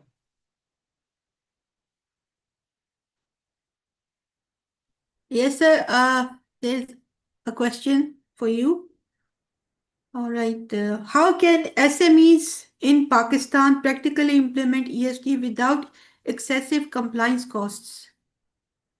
Yes, this is very important, and I would recommend that sustainability, as we have started, there is some voluntary compliance and there is mandatory compliance. And the areas where the entities are not required to follow the mandatory framework, like the companies which are out of the ambit of the SECP regulation for the S1 and S2 reporting, they can adopt the voluntary compliance. They can adopt any standard. They can take SASB standards, and they can take the integrated reporting framework standard, or they can take the GRI standard or CDSP standard, which is most relevant to them. They can adopt it, and they can adopt at their own without going into much heavy compliance cost of hiring new employees. They can start it with understanding, and we can help them understand how they can report on their sustainability risks and opportunities. And this is not for the large companies, but small companies can do it as their competitive advantage. If they say that we are carbon neutral, or we don't use the chemicals, pesticides for our food products, for our agriculture products, for our livestock stock.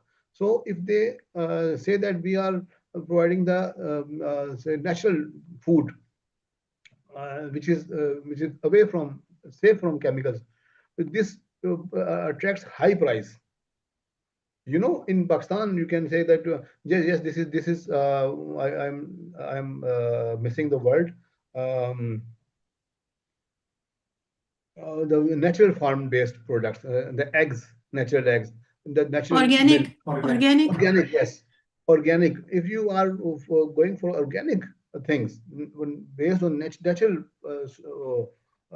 processes, this attracts high price in Europe. You can see if a normal product is selling for $10, the people can buy it for about $50 if there's a tag of organic. So we have the plenty resources in agriculture to convert from the inorganic to organic solutions, and this would be helpful for our national economy. And Pakistan milk and the Pakistan dairy products are famous in Arab countries and the Europe. There is a huge potential for export as well. So the sustainability reporting and sustainability adoption is not just to make a formality, but you can take it as a national service for your own business and for the global community, that we are providing the safe food and safe product for the community and other people. So in the end, in the short, I would say that if we go away from nature, and then it would be damaging all of us. And if we come closer to nature, it is beneficial for all of us. This we have to adopt sustainability, each and every person. Like I have told you that this handkerchief, this is an example of sustainability. You can use it many times, and you can save the environment by using many tissue papers. And Exactly. likewise, you can plant trees with friends of environment, and this is sustainability.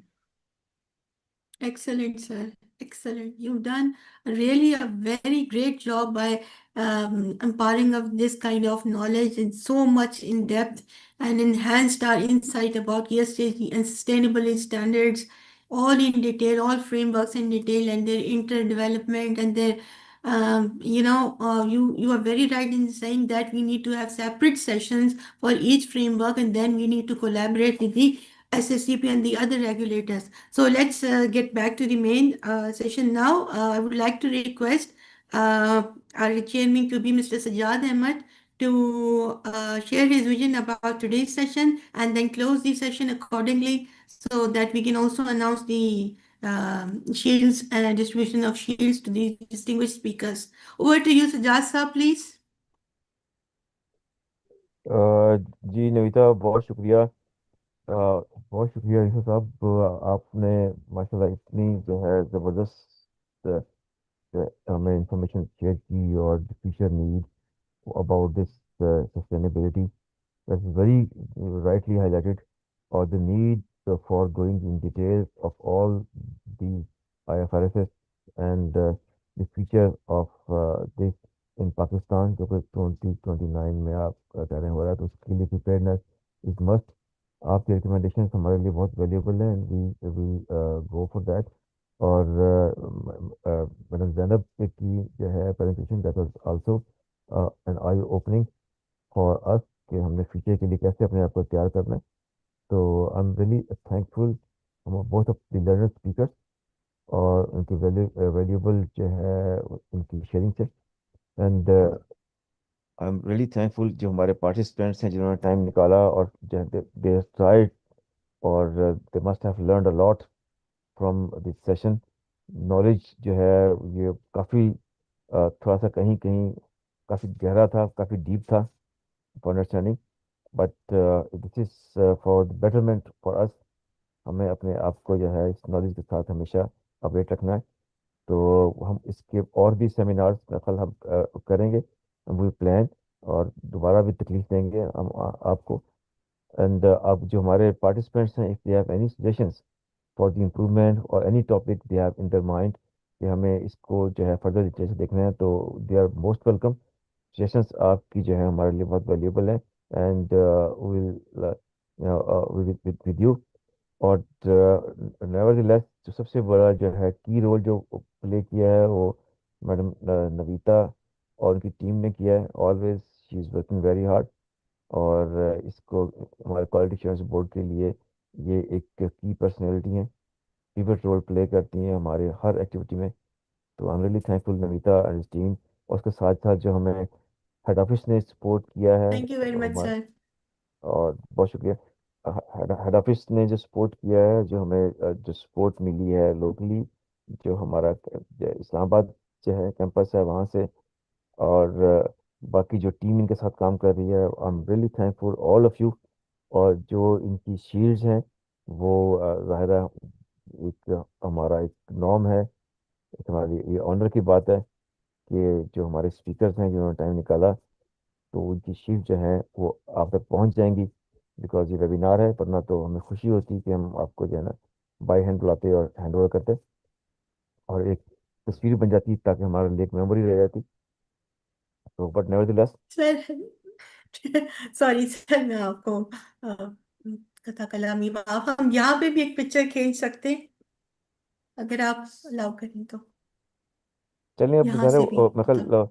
Madam Zainab भी नहीं है, हम जो handing over करते हुए जो sheet देंगे तो वो तो और बात है। चलिए ठीक है सर, आई डू चलिए एग्री। ठीक है सर। तो अच्छा तो फिर ले वो हम कर लेंगे।